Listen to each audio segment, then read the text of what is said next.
Hello, everybody. Thanks for joining us. We got a special time and night tonight, Monday night for the movie club.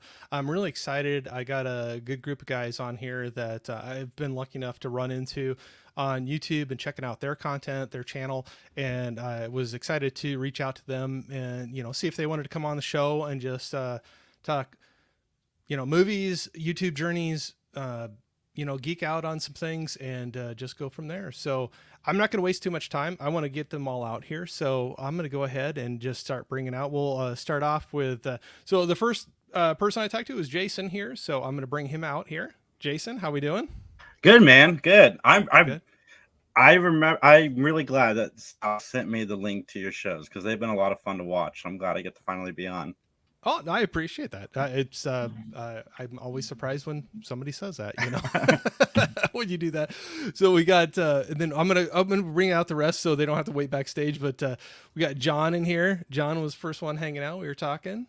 And, how you doing? I'm doing great, man. You having a good evening so far? I'm having a fantastic evening. I'm looking forward to this as well. So good. I'm excited. And then last but not least, we got Justin in the house. Hey, how's it going, everybody? Thanks for having me. Yeah, absolutely. I'm appreciate. Like I said, and I don't just say that. I always get, I don't know. I get kind of taken back a little bit when people are like, "Oh, I'm excited to be on your show." It's a compliment, so I appreciate it very much. And I'm sure you get that a lot too with all the interviews. We'll get into that here in a bit, but man, all the interviews, the shows that you've been doing, you have a wide range of people coming out onto your podcast, your YouTube channel. And I'd like to dig into that a little bit. But, first, like I said, I appreciate y'all coming out and hanging out.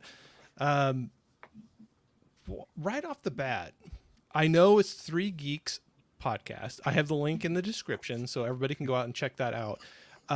But there's more than 3, right? Because I've seen there's an army of geeks. Yeah, an army of geeks. I love it. There is an army of geeks for sure. There's 3 of us regularly, and then mostly Mike is with us. John has been around. He hasn't been on in a while. His schedule has been busy, but we found John at a convention because he actually has a podcast of his own, and him and I started doing Matt Talk together, and we do that all the time. People love talking about Matlock. Like, it's crazy. Like the popularity of that show in 2024. I'll share the story, Corey, was that was supposed to be, that was a joke. We started a Matlock podcast. It was a joke just to make fun and poke fun at the other individuals in the 3 Geeks podcast because they were tired of hearing us talk about it.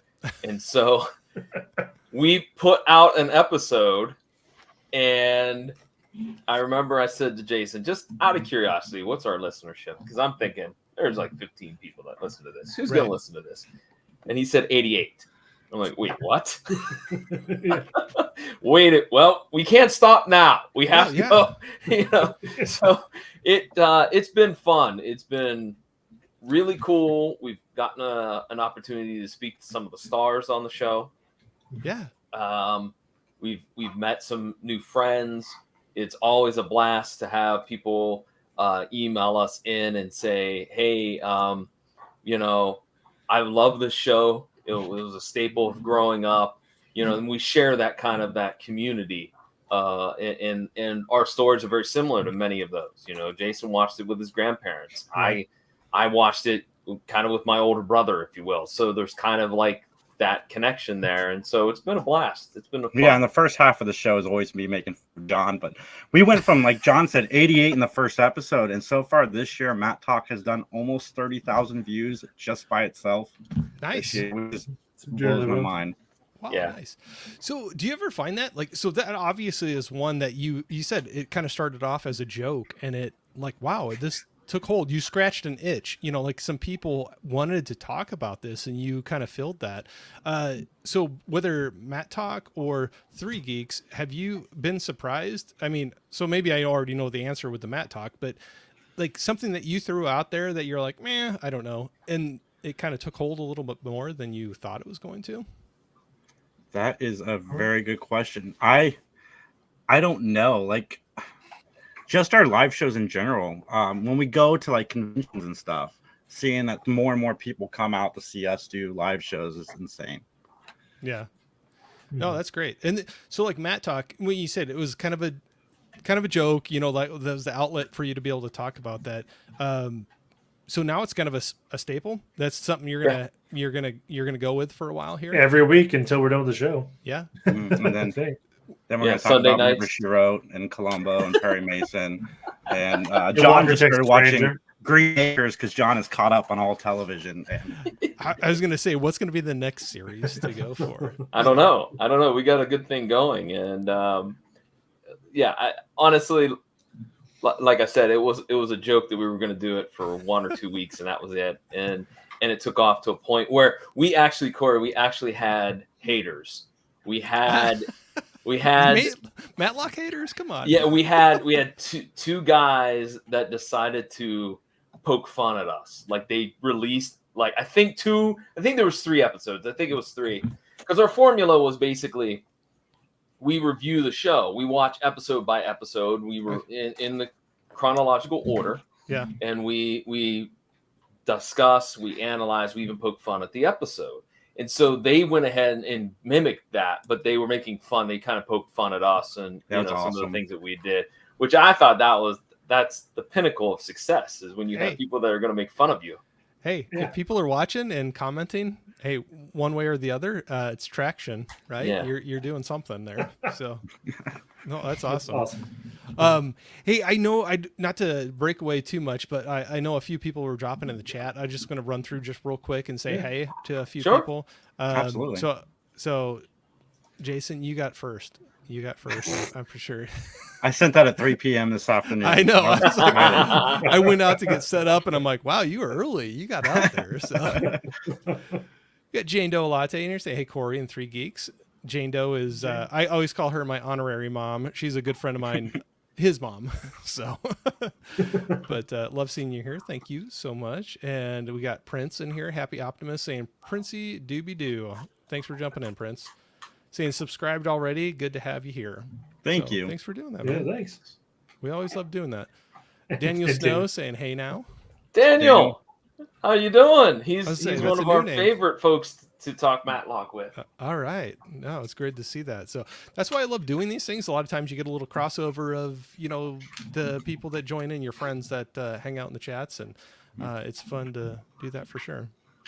We got Reed in here. Or no, it's Hagen. Sorry. I saw Reed earlier. Sorry, I messed up there. But Hagen, what up? What up, guys? So thanks for jumping in here. AKA Reed. Yep. Well, that's not Reed. I totally messed up on a name. You know what? Okay, so seriously, I'm gonna put a pin in that, and I'll hit the chat again.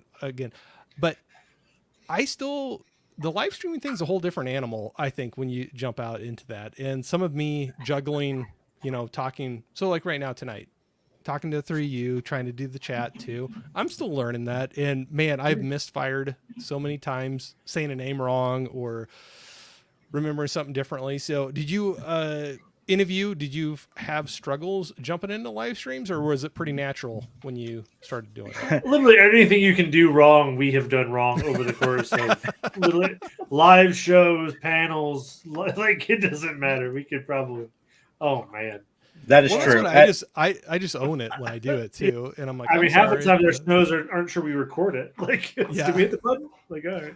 What's wild though is I find, at least for myself and for John too, that whenever we do live shows versus recorded shows, we mess up more when we're recording than we do when we're live. Like when we're live, there's less like verbal mistakes.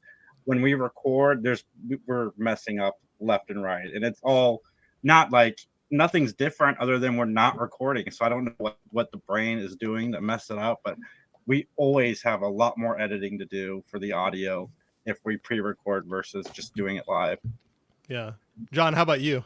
Well, and I was going to say and compliment Justin, because when we took Matt Talk from just being an audio podcast to doing a live show as well, I asked Justin, would you help out? Because the first couple of episodes, we were doing it all ourselves and it was tedious. So Justin's done a fantastic job of being our producer behind the scenes and handling the comments and the technical stuff that needs to be done. And so the show would certainly not be as good as it is without you behind the console there, Justin. Man, Justin's getting compliments left and right. No, We just did our Saturday 10-year was great. It anniversary was great for show. my ego. It was so good. Yeah. Which I'm going to get to that here in a second too, because I was catching up. Unfortunately, I had to catch a replay of your. It was a stream long for one. that. It's okay. I don't feel bad. Well, no, that's what I'll get into that here in a second. But so anyway, I was, like I said, messing up, and I'll own it when I do it, and I say a name wrong or something. But we also had Bacon in here, Park and Sip saying, "What up, Corey? Hello, guests. Thanks for jumping in." Funny story. I jokingly asked Jason about doing a guest spot on Matlock, and did 2 episodes. LOL. It sure did. Thanks for doing that, Dan. No, I love it. When you have haters, you're doing something right. That's right. I love the haters. We roast the haters on our show. Like if we get negative comments, we'll read them on air. Justin's like, do we really want to give these people spotlight? But me and Max, my co-host, is like, yeah, we want to talk. There's some comments we won't. Like I blocked my first person ever from our YouTube channel recently, but typically we don't. It's if they make fun of one of our guests, that's one thing. But if they come at us, it doesn't bother us at all. So I recently did that as well, and it wasn't because I'll agree with that. I'll take some punishment. Not that I enjoy it, but I'll take that. But it was when they came after a guest that I had on my show, and I was like, no, this is somebody that's taken time out of their life to be on this, and there's no need for it. And so that was exactly the very first one that wasn't just like a spam bot thing. The first one that I banned was because they were coming after a guest, and I think they just wanted to get a rile out of you. You know, like sometimes you run into that where they just want a reaction. And so why I say don't do that is like in my personal opinion is you're shining light and giving credence to someone being kind of an a-hole, right? And like if you do that consistently, you're going to farm and curate an audience that wants to do that consistently, so that then they show up on your screen. Yeah, that's fair. And so like, far, we've been lucky. We've been lucky not to have that situation happen. We've had very few negative comments. Justin doesn't take them as well as Max and I do. We've got a little bit thicker skin, but he's working on it. He's doing a lot better. Yeah, it takes a bit. Don't take away from the compliment quota over here. That's right. Exactly.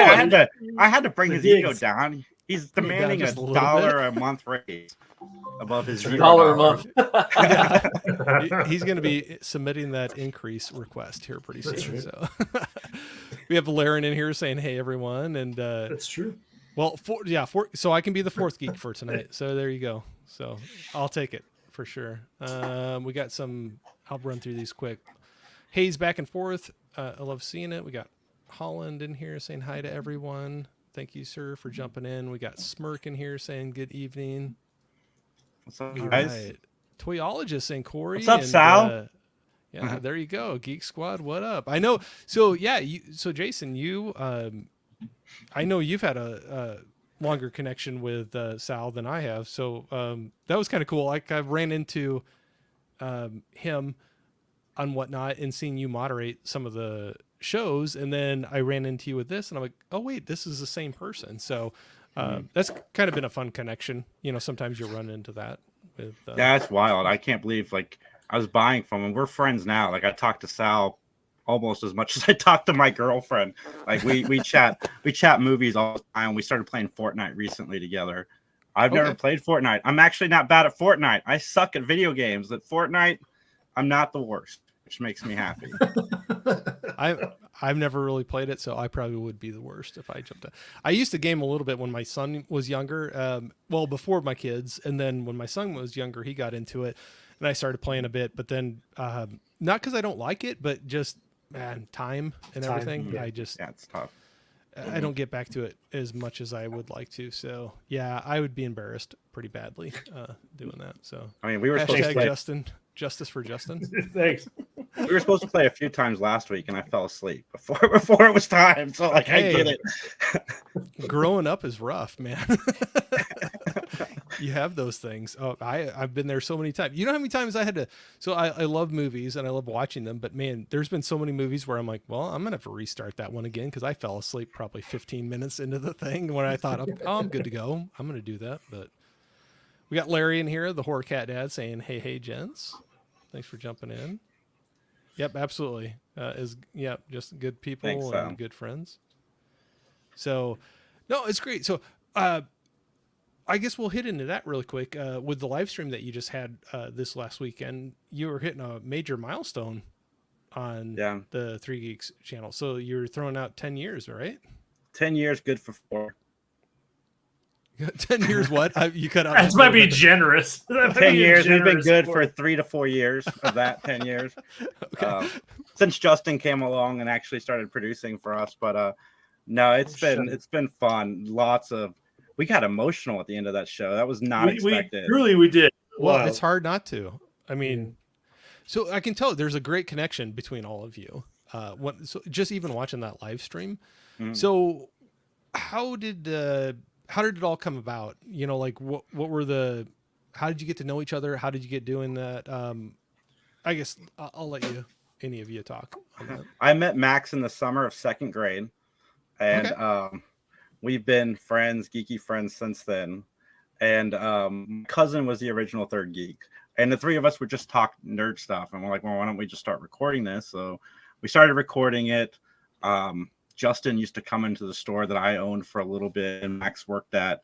And then Max, brought Justin in and said, hey, this guy's awesome. So he started doing the show with us, and it's just gone from there. And then we met John, or I didn't even meet John. Max and Dan, another ex-geek, met John at a convention, and John's become one of my best friends, and it's all from podcasting. I think John was my number 3 favorite event of 3 Geeks Podcast. So, which let's recap, because You're an event. I don't remember. You are an event. You are an event, John. There's been many times I've been called a lot worse, but I'll take event. I'll take that one. Because I remember that Dan and Max stopped by the table that I was at that comic book convention, and that's how we got introduced, because Brian Lau, friend of the show, was there, and he had just been interviewed by you guys, and he was like, oh, these guys have a podcast. I'm like, oh, so do I. We started talking about it, and then I don't remember the first time we meet, did I stop by the store? I don't remember. I don't remember how we met. Like, I don't remember that. Are you kidding me? I barely remember how I got out of bed today. Let me just go on a tangent real quick. So I had a really rough day. Some would say my day was shit. So as I'm clocking out, because I took a half day because I'm working a couple long days. As I'm clocking out from work, I set my laptop down, and on the bottom of my laptop that has been sitting on my lap all day is dog crap. Oh, so that was the middle of my day. I don't know how that happens. Anyway, okay, you win. You win for today. How did you know? There's so many questions. Right. And do you want the answers? For everybody that's listening and watching, by the way, your first question should be, do you have a dog, Jason? Right. Yeah, exactly. No, man, I don't. That could open up so many other questions. Sorry, just a tangent. That's what we do on our show. Oh no, I'm like that too. Yeah, no, I have not had that happen, but I've had the glass of water spill over, and you're just like, crap, can I dry this out and not ruin this laptop, kind of a thing. So yeah, we always got to have some of those fun things. So meeting John through conventions, I know through the videos that I've seen, you all have attended quite a few conventions, as fans, or even being able to interview people. So is that something, I mean, it looks like it's something that you do on a regular basis, but is that something you really love, and each of you try to go hit those? Yeah, we love going to conventions. We love being a part of conventions, doing panels. Like I said earlier, people come and see us. And when we go to conventions, we always bring prizes. And we do our best to give everybody that attends our panel something before they leave the panel, just because one of the reasons I wanted to start doing podcasting is because I wanted to be like-minded people to talk movies and TV with, because those are my 2 favorite things. And so anytime we go out, I just feel like we should thank these people for taking the time out of their Comic-Con day and coming to hang out with us, because I've been to cons, and to go watch a podcast versus go check out what maybe William Shatner has to say. Yeah. I out of 10 times I'm going to choose. Well, I've seen William Shatner. He's kind of boring, but generally, like the most population would choose to go see William Shatner. So the fact that they're coming to see us is really cool. No, it's flattering. It's a big compliment to have people do that. So no, it'd be cool. So how about we do around the room with three of you? I have not hit any major conventions, and that's something I want to try to do at some point. I'm just kind of in a spot. I'm in middle of America, not around a lot of big cities. I mean, I'd have to travel a little ways, so I could get to some, but I just haven't made it to it. So I'd be kind of curious, like between the three of you, you want to kind of hit on like some conventions that you're like, wow, this is one that I really love, and this is one I'm going to revisit, and you'd recommend to somebody to go see. I would have told you 4 years ago, I would have said Wizard World, because we did Wizard World every year for like 5 or 6 years until they stopped. Right now, I would say GalaxyCon is a really good one to get to. They got one coming up in Columbus. I just applied to do panel there. We did a panel there a couple of years ago, and it was really, really successful. And Indiana Comic Con is also a lot of fun. It's probably the busiest con that we've ever gone to as far as people goes, because there's so many people. Sometimes you can't even walk on their floor.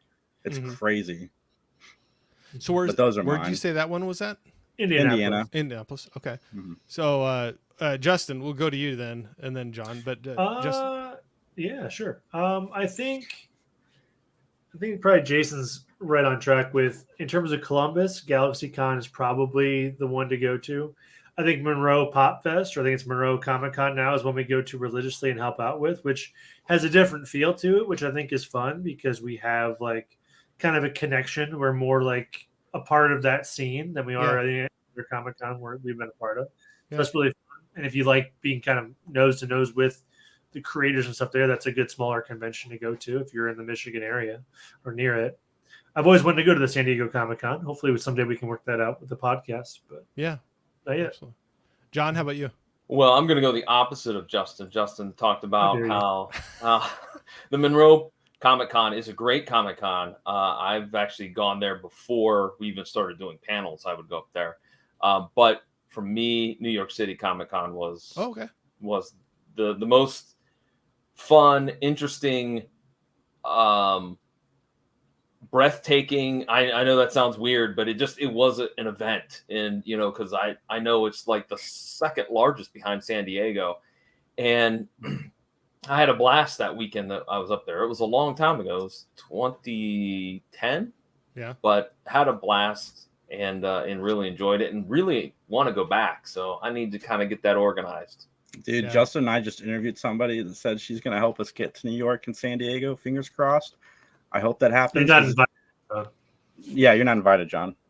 John. No, that's okay. You've already been. We're going to go with Time out. It's probably somebody I'm interviewing anyways because we lap over. No, we made a point to make sure she didn't invite you. Oh, how dare you. Just imagine like this is the end of that conversation. There's one guy you can't invite. Don't go on the PVD cast. Don't. He's not professional. John did have an actor tell him he was not professional, which is funny because we tease John for being overly professional, like in everything we do. Because we're kind of chaos, and John's our professional guy. This is the thing that is hilarious about that is that Corey, this particular actor, was messaging Jason about John is the most unprofessional podcaster I've ever met, and he's like, John, who? It's not Orlando because he is like the most organized person ever. You can't be talking about my John. Yeah, it was. Well, you get personalities, and like you can't always mesh with every single person. Exactly, and it was all. I was just trying to set up. We didn't even record. I was just trying to set up a date to record. Oh. And this individual got upset about it, and I was like, okay. And I think that this particular person thought there was. Oh, like, I'm talking about Sean Patrick Flannery, not that. Oh, I was like, sorry, I wasn't meaning to throw names out. This happened twice. Oh, okay. Well, see, this is what happens when we're trying to be covert. Yeah, right. Young Anita Jones is not a fan of John Orlando. No, neither. That's not who I was talking about. I was talking about what I was know her who you're name? talking about. I don't even remember her name. No, I won't say it. That's but why you're yeah, not I know. professional. Yeah, I was gonna say you don't have to say it, but Okay. but you know that's the crazy thing where no matter what you do, I think you just have personalities, and sometimes some click and some don't. So you all three have done so many different podcasts, interviews with different people. So not naming a name of like somebody, but what do you do like if you get in a situation where it might not be rolling really smoothly? You know, have you had any of those? And like, what did you do to get through that podcast? Because if you're live or you're recording, you got to get through it, right? You got to do that. You got to finish it, or you're gonna try to whatever you can do. So I think no matter what, you're gonna run into a situation where you're just not clicking, you're not meshing. Maybe it's not the conversation isn't rolling, or personalities are different. How do you handle those situations? If it's funny because I do this a lot. When Justin and I do an interview together and I'm not feeling it, I will just ask a final question and I'll be like, so where can everybody find you online? I will wrap the interview. Yeah, I know fast. when Jason's done. Real And quick. Justin will message me later like, dude, that was 7.5 minutes. Like, why are we done already?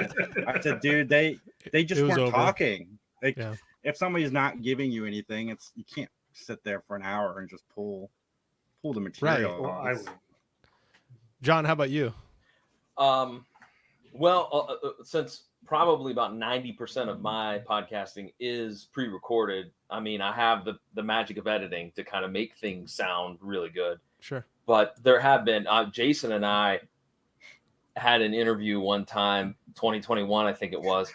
It wasn't that the person didn't have anything to say. They had a lot of things to say, and most of that stuff did not make any logical sense whatsoever. Oh, And they went on for like an hour, and I'm like, I have no idea what happened. Like, we Right. both were private messaging, texting each other, going, what is he talking about? This is not what the question we asked him. Blah, blah, blah, blah, blah. Why? It's buried in the archives, isn't it, Jason? There's been a few. That's why for Geeks, if we have somebody on our live show for an interview or something, we've had them on before. They have to go through our pre-recorded process first because, yeah, doing an interview live and somebody's not giving it to you, it sucks. We've done it before. That's why we stopped doing it. But yeah, John, I remember, I still have that. I keep threatening John that I'm going to release it because there are some stories on there that would make for very probably viral shorts. Like, Corey, just think about like talking to the most, and I just, you know, you've all seen it in Hollywood movies, like the most like burned out hippie out there. That's what this individual was like. And you would ask the question, so you wrote this book about blah, blah, blah. And they would be like, yeah, I wrote this book because the ether said that I needed to do it. And what? What? What are you talking about? I just want to know about the book. Yeah, it was bizarre. Ether wrote it. It was great. Yeah, the ether wrote it. Yep. I will say for like our live shows and stuff, I will say there is a critical mass in terms of people interviewing one person. Like before, we've had 9 people on a call to interview someone, and that's too many because you could have a good question, but there's 11 people in front of you. You know what I mean? Right. It gets messy there, so it can be on our end too. That's all I'm trying to say. So that's within your. Oh, go ahead. I tend, when we get an interview and I know that somebody on the show likes that person, or even somebody in my personal life that's never podcasted a day in their life, I'll be like, dude, you need to come on so you can meet this person that you like. And I still do that. But I, like Justin said, we've calmed it down. I don't put everybody on the screen at once. Like I'll maybe pull them up for one question and then let them go. But yeah, I've always, because since I have that platform, I like to let people meet people if they want to meet them. Oh, sure.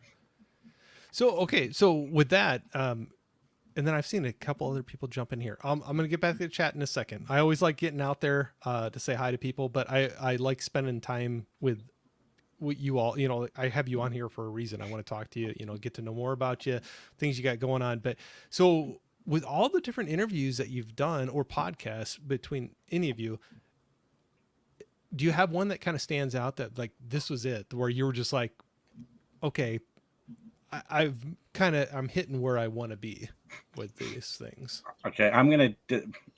It's tied for three ways because became friends with all three of these people outside of the podcast. It is Christopher Candy, Jennifer Candy, the two children of John Candy, and You were Larry talking Hankin. about them on Yeah. your just this last weekend on a Sorry. And then go Larry ahead. Hankin, who played Mr. Heckles on Friends. They were awesome, especially the Candy children. Like, I didn't know John Candy had kids, let alone that they would respond when I reached out to them, and then Sure. they'd come on multiple times. And like I said, we still talk occasionally. They were telling me about the documentary that they're working on for their dad. And yeah, those are the three that really stand out for me. Those are my three favorite people I've met through podcasting.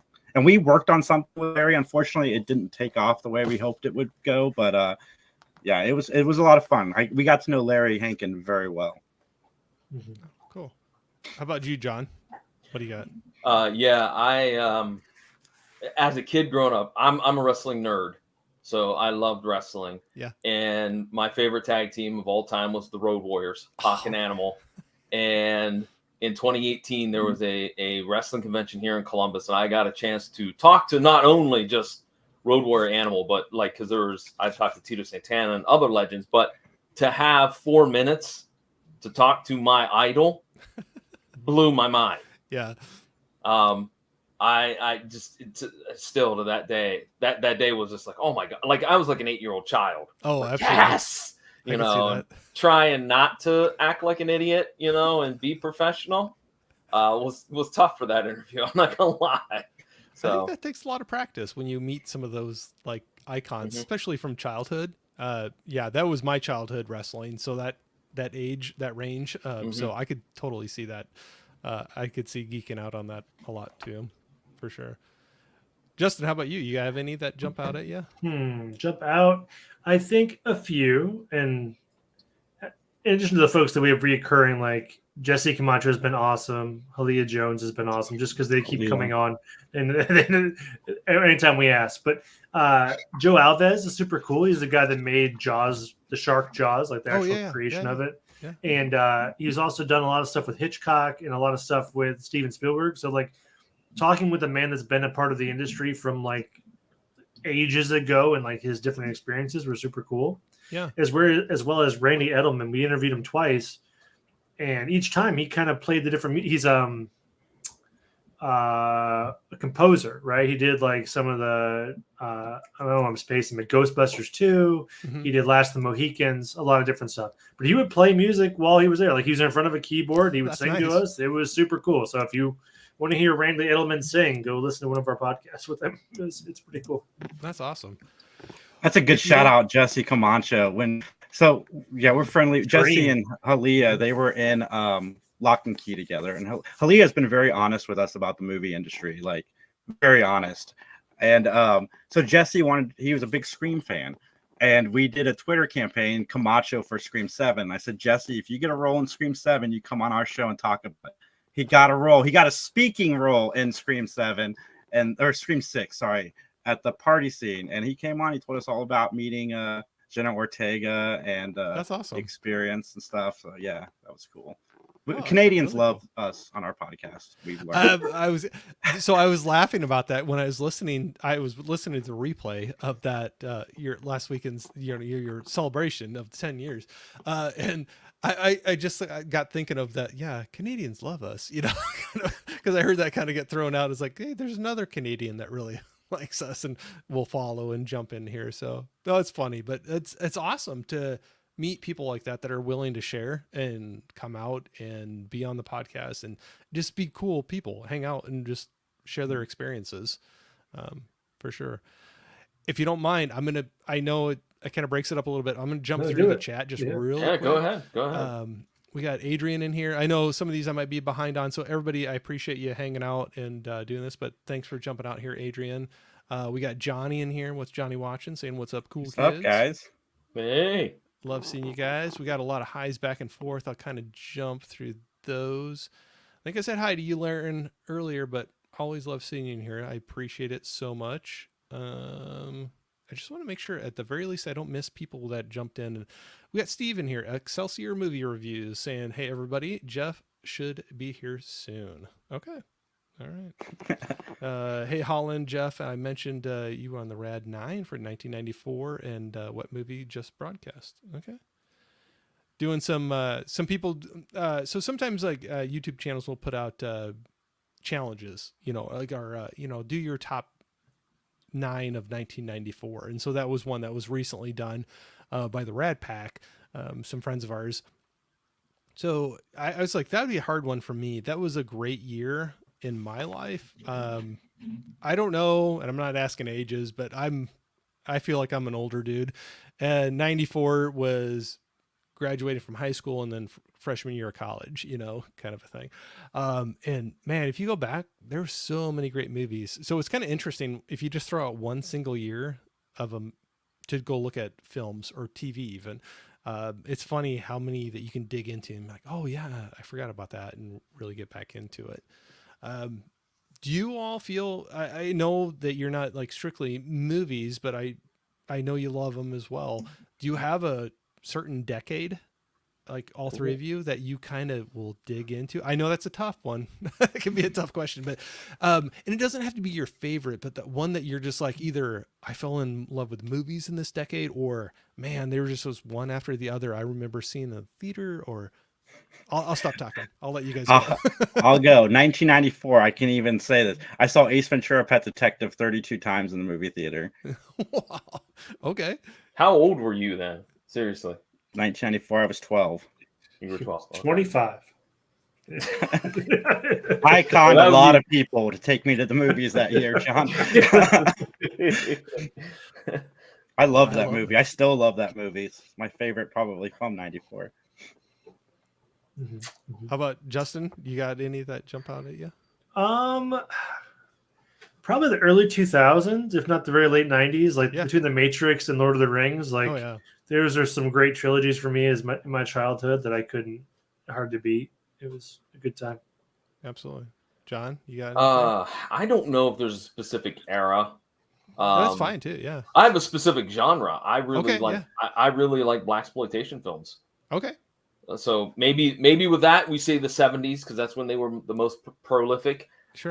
But I find them to be fascinating to watch.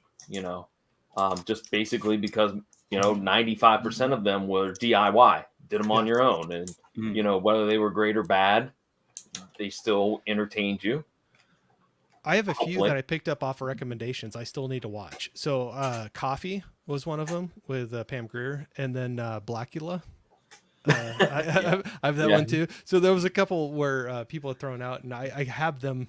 I just need to get to it. So I don't know if you ever fall into that. So whether it's TV or movies, whatever you're consuming, do you ever feel like more and more it's like a pro and a con, I think, in my mind, where there's so much available to us, either buying physically or streaming.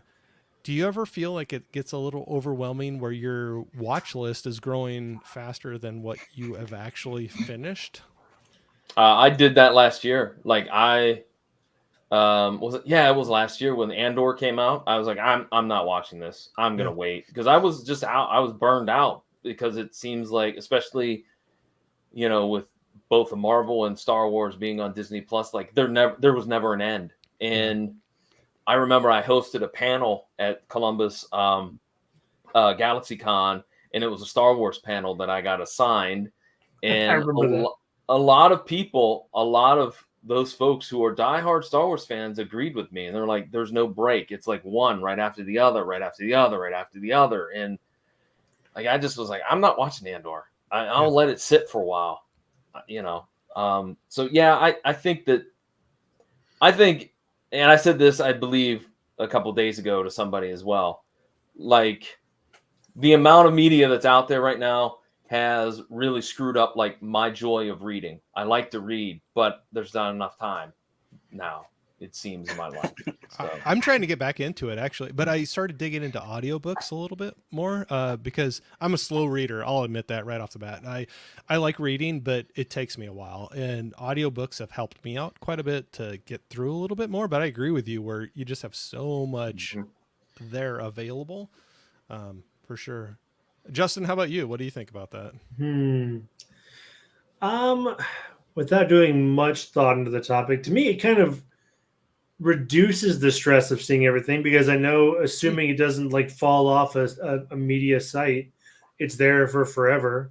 That's when I get stressed out for me, is like when I think a thing is going to fall off a medium, like something falls off HBO Max. Well, crap, I wanted to watch that. Well, then I'll try to catch up with it.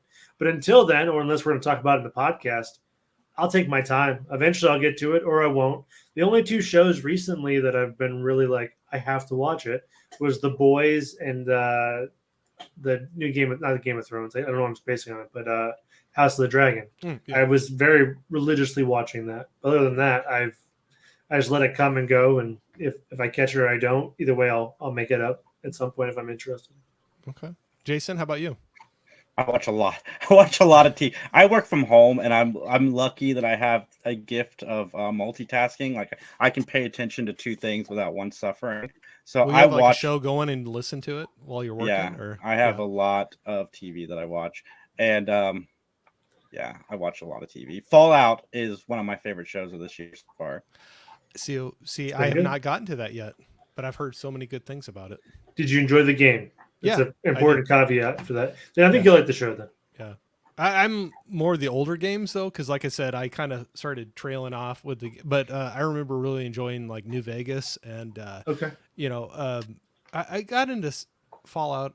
I mean, there was a few others when my son was younger and getting into those, but yeah, it just seemed like my game time kept on falling off, and not like.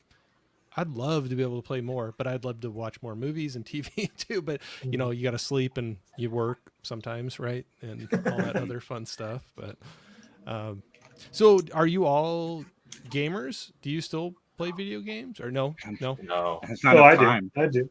Yeah. I play Fortnite with Sal sometimes, and I watch my son play games. We're playing Halo right now until he rage quit on the final episode, and so I'm waiting for him to get over that so we can play again. Justin, you say you still do quite a bit? Yeah, for sure. Do you have a go-to? Do you have a go-to that you go to? It depends on really the mood. Like, I love Stardew Valley for like how chill it is. That's a relaxing. Yeah. That's a relaxing game. What's the most recent game that I've actually played through though? Vampire Survivor is a fun game if you do an arcade. Like, I've been playing a lot of Bravery and Greed, which is a roguelike game. I think folks would like that if you enjoyed it at all. But like, that's Bravery and Greed's cool because if you have like a 4-person co-op, everybody in your house can play if you're so inclined. But I want to play college football. I just don't have one of the updated consoles. I don't have a 5 or a Series I did X, just whatever. buy that. I do, but Xbox. it's pricey. I'm getting cheap. I'm getting cheap in my old game. age. Yeah.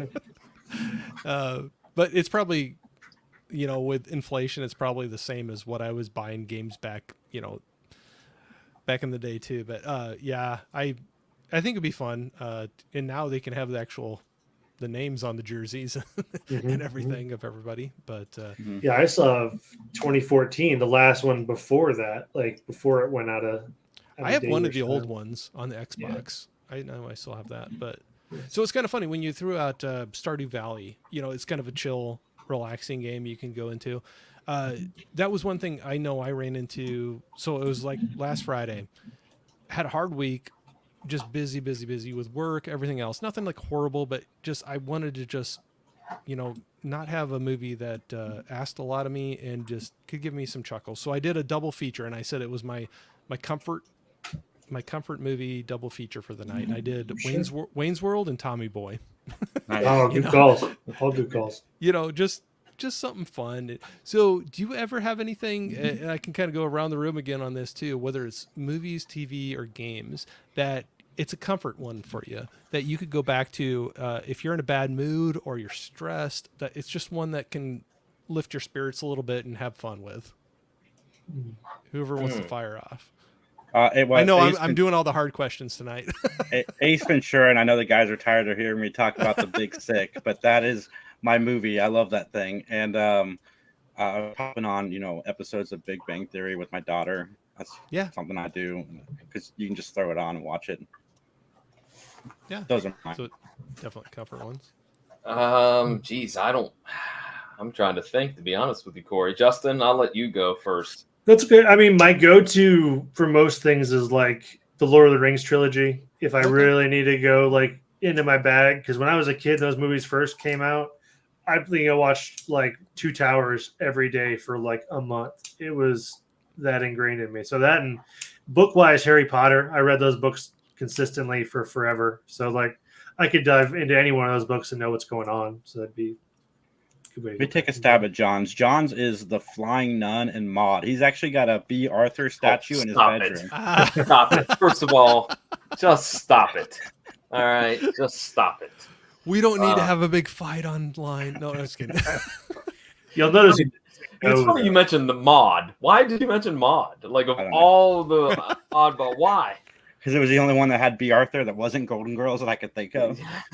Did you You just can Google throw B. out Arthur? Matlock. You can No, I just just know. Matlock. He likes Matlock. Yeah, I'll share the story of mod. I had an experience with mod. Mod course was you did. being replayed on some over-the-air channel here in Okay. Columbus. This was years and years ago. An ex-girlfriend came over to my house and she goes, "What are you watching?" And I go, "I'm watching mod." She goes, "What is that?" And I was like, "Well, it's a show that's a spinoff of the Archie Bunker universe, blah blah blah blah." I was like, "It's supposed to be really really funny," and I wanted to check out this episode. Well, unbeknownst to me, the episode they were airing was the only one, if you research it, that was not a comedy, but it was the one where B. Arthur's character had to decide on the abortion or whatnot. And so it's not funny at all. And I looked like a complete lunatic. And my ex-girlfriend's like, this is not funny. I know, I'm sorry. Why I'm do you turning the think this channel. is funny? Why do you think this Never is mind. I'm turning Is the that when you channel. broke up? No. We never spoke again. Poor cat died. That's what he watched. B. Arthur broke me up. Yeah. Damn you, B. Arthur. Could you imagine? Always that wrecking death? my life. I'm gonna just and I apologize. I know people were like, well, if you don't mind, people are gonna say, yeah, that's fine. But I was gonna run through the chat just real quick again. Oh, I mind We go definitely. through our chat in the most random moments. Okay. So you're fine. I just don't whenever you think I'm cutting you You're good. off on that. You're But no, we get excited every time we see a comment. And we go I'm right just to like, it. I just love having somebody like jump out there. Like, I got a person in my chat, it's like, we got Jimmy in here, Scottish Geek guy saying, howdy folks. I'm a child of the 80s and the 90s. Yep. I always love seeing you. You're early morning there, man. He's actually in Scotland. So Oh, cool. always loved Jurassic Park in 1993. I move. was 10, Mhm. changed my life. So I'm older than you, Jimmy. So I was older than that, but I do remember that was one of those theater experiences. I remember, you had the whole, I know people repeat it all over, but the water glass sitting on the dashboard and the boom, you hear that bass and you see the water start trembling a little bit. There were so many things of that movie. I'll remember that for sure. Daniel was saying, I'm going to show my age or lack thereof. I was born about the same day Ace Ventura Pet Detective. Oh, okay. You're younger than me. So that's all right. That's okay. That is right. And Andor is the best one of the lot. Laugh my... It's probably being a little sarcastic with that. Did you eventually watch Andor? It's I by did. far the... Okay. I did watch it. So do you agree with Jimmy here? He's saying it's by far the best. He believes the best Star Wars TV show so far. Nope. Here's Hot Take Orlando. Here we go. Yeah, there you go. Okay. Nope. And I it's think okay that- if you don't agree. It's okay. Andor took forever to get going. That Yeah. was just my gripe. Like it seemed like those first 4 or 5 episodes, it's like, okay, let's get moving. Let's get moving. Let's get Yeah. moving. So I did not enjoy Andor. I still think that Mandalorian's the best TV product that they put out. Scottish Geek guy Max on our podcast, who hates absolutely everything, thinks Andor is the best. It's funny that you said the first 4 episodes you didn't like, because Max is like, that first 4 episodes was awesome. So I'll admit I have not watched any of them, but I think I was falling into what we were talking about earlier, where there was just so much stuff, and I'm like, I can wait on that. Mhm. There was so many other things, and not a knock against it. There's so many things out there that I can't take it all in, but no, for sure. Steve was saying, hey, Holland, I told Jeff he's been on every live stream, and I've only been lately, and that he may be the next Hall Notes. Yep. So we always have some fun people we joke around with. We're like, okay, the live stream's official because they're in the stream. You know, they're the diehards that are always following everybody out there. Larry was saying never played Fallout, but a few episodes in, and it's pretty good. Watching the show. So awesome. Enjoy. Did three of you all take that in? The series, the Fallout series? I did not. Yeah. I have not yet either. So, John, but so Jason and Justin, you were both thumbs up with that one? yeah, I liked it a lot. It kind of gives backstory to certain aspects that the games don't kind of cover, so it's kind of fun. Yeah. Enjoy it. I don't want to ruin it for anybody. But it's good. I was too focused on finishing The Boys. Okay. The Christmas special. You should go watch our interview with what was Bruce Valanche. Bruce wrote it. Valanche. Bruce Valanche. They were coked out through the filming of that, or the writing of that. But that's for John's special time. He loves that B. Arthur scene. Poor cat dad. Hey, let me just tell you, I went. My friend has a Christmas party every year, and his Christmas party consists of we're gonna watch nothing but Christmas movies and/or Christmas specials. Like that's what we're doing. Okay. So come, have a beer, eat, watch this. So I go over and I go, I got something. It's the holiday Star Wars holiday special. And so they're like, okay, cool. So it's on YouTube. They fire it up. And about 20 minutes into this, like my buddy's girlfriend's like, what are we watching? Because what are we watching? And then like some new people came and they came in and they sat down and they're like, hey, well, how what's everybody doing? And we're like, we're watching the Star Wars Christmas special. That's not Star Wars. I think you're mistaken. No. It is. It is. The name is on it. It's on the title. So it was I kind of got roasted for doing that. They're like, don't ever do that again. Yeah, that's always a good joke to throw that one out there. Daniel was saying, John, you should have shown her the bicycle shop owner episode of Different Strokes after that. No, because you know why? Daniel, I was traumatized as a child by that episode. It was very awkward in my home after that episode aired, so I don't want to relive it. She already broke up with him by that time anyway. Well, yeah. Just dumping salt in the wounds at that point. Like, come on. Got Scolder in here saying hello. Thanks, Scolder, for jumping in here. Hollow Notes, I must say that you have the coolest YouTube name ever. I think I should have thought of my channel name way more before I started doing my channel. So I would like to ask, how you all come up with yours, but I'll just say I was like, I'm gung-ho. I'm going to do this. I'm doing YouTube. I create the channel. I put the name out there. I do a nickname that I kind of ran in my family for a while because I was too afraid of people that I know finding out I was doing a YouTube channel at first. And then I didn't do anything with it for like 8 months or something like that. And then finally did it. So if I restarted, I maybe would have thrown out a different name for it. But so I guess going around, how did you decide on, what you named your podcast, for each of you? So it was Geek News originally. Max is our stoner, and he got really high one day and created a website. And the website he chose was 3geeks.ninja, and he sent it to me. He goes, "Isn't this awesome?" I'm like, "That's not the name of our show, Max." So then we started talking. It would be awesome if that was our name. I'm like, I kind of want to get away from just covering geek news and talk about other things, and because you can geek out about anything. And I was like, let's just change our name to 3 Geeks Podcast. So, in Max's inebriated state, he actually, I think, gave us a better name. Very good. But that's where our name came from. Okay. Well, I mean, the Matt Talk was simple. We came up with that one because it was just, Matt Lock, Matt Talk, and that fits well. Yeah, it does. It does. But as for my own personal podcasting project, PVD Cast is kind of a play on. My mom's lived in Providence, Rhode Island for a very long time. She's originally from Ohio, but she moved up there in '96, and so the airport code is PVD. And so I was like, oh, that'll be cool because I could use PVD instead of pod, and it would be the PVD cast. And so that's it. It kind of stuck. I like it. So, yeah. So from where you all started, what you thought you were going to do for content on podcasts or YouTube, what have you, and things, like you said, kind of change as you're going along. And sometimes you want to branch out a little bit more from where you started from.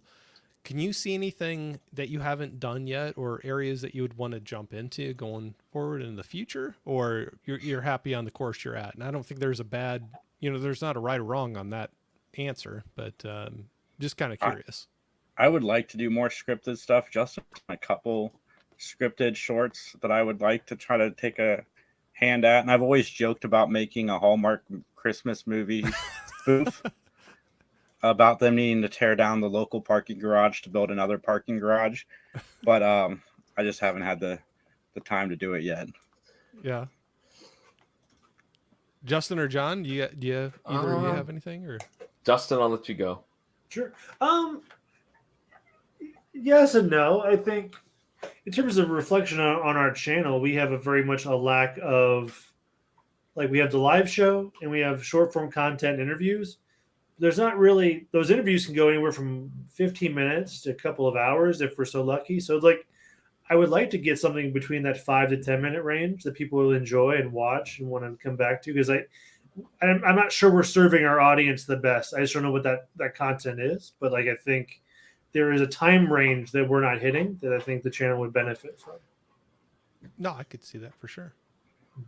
I would like to do more live shows. And when I mean live, I mean not like a panel. Like I've always had like this daydream of like, how cool would it be if you could do a, like, 4 podcasts could come together and do a night of entertainment, at a central location, and you could have people come, and, so then you could have 3 geeks do one 45-minute stilt or stint, and then, X, Y, and Z podcast, and that. I think that would be something that would be kind of cool to do. Oh, can I amend my answer after hearing John's?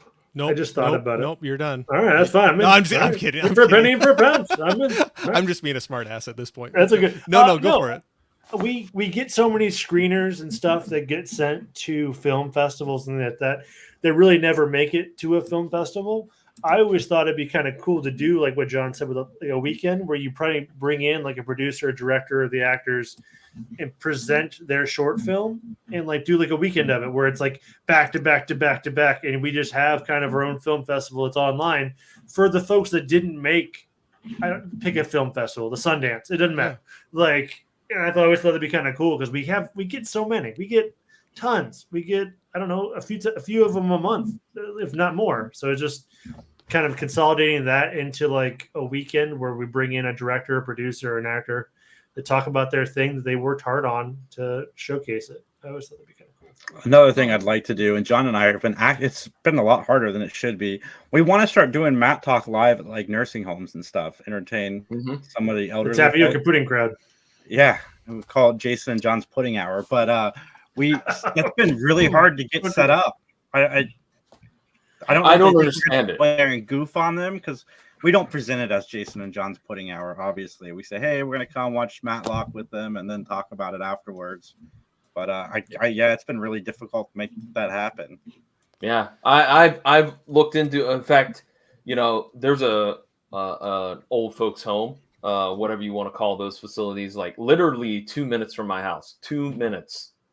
And I went over there and I pitched the idea. I made a pitch to the person, the general manager of it. And he was like, "Well, so how much are you going to charge us?" And I'm like, "Look, man, I live 2 minutes from this place and we just want content. And I actually don't even care about charging because this will be a way for us to give back to the community in some weird way." What I mean? Yeah. Like these elderly people probably don't have that much entertainment. And this would be just a night that, any night you want, all we need is a space. We need a DVD player and a TV. That's all we need. And he was all about it. And I reached back out to him several times to follow up, and then never heard from him. And then went to another old folks home further on up the road, and same thing. They were like, "Oh yeah, sure, great," and then they ghosted me. So I don't understand. And they never gave you a reason. I didn't realize you actually tried to do that. They never gave you a Yeah, reason. no, they never gave a reason, Justin. I have no idea. I have no idea why they wouldn't do it. That'd be interesting.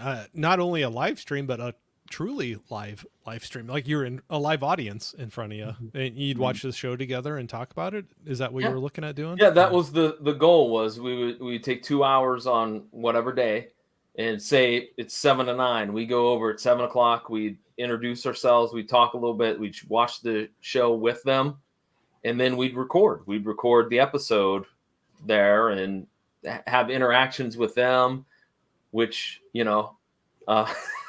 as we joke, sometimes might go awry because old people. There's no filter. Hey, there's no filter, So, but hey, sometimes that happens with us too, right? So. Yeah. So, but yeah, that's still something that's on the radar. That's an interesting idea. I'd be curious to follow if you are able to do something like that. It'd be interesting to see how to put that together. But that's a great idea. I mean, it's something different. I think that's what you got to do sometimes is put your own little spin on things that are already out there, and that's definitely a different spin to it. We actually had, Jason, remember last year we had one lady in Monroe that stayed after one of our panels, and somehow we had said something about Matt Talk, and I explained like this is what we wanted to do with it, and she was like, "I'm a registered nurse at a nursing home." She goes, "We would love that." Because you're right, there's only X amount of things that old people can do, and that would be great. And I was like, well, and sometimes in situations like that, just having that interaction is such a great thing. Like if you watch a show together, it's just kind of like having a friend or a partner or whoever with you that you watch something and at the end of it, sit there and talk about it. I mean, there is a connection there that you have about what you just got done watching. And having that immediate interaction with somebody like right there live with you. No, I could see that being I don't know. That's weird. I hope you can figure something out with that. I think it'd be interesting to see what could come out of it. For sure. Just jumping in here real quick. We got Jane Doe saying Liar Liar is my overwatched Jim Carrey movie. That's so good. It's so funny. Yep.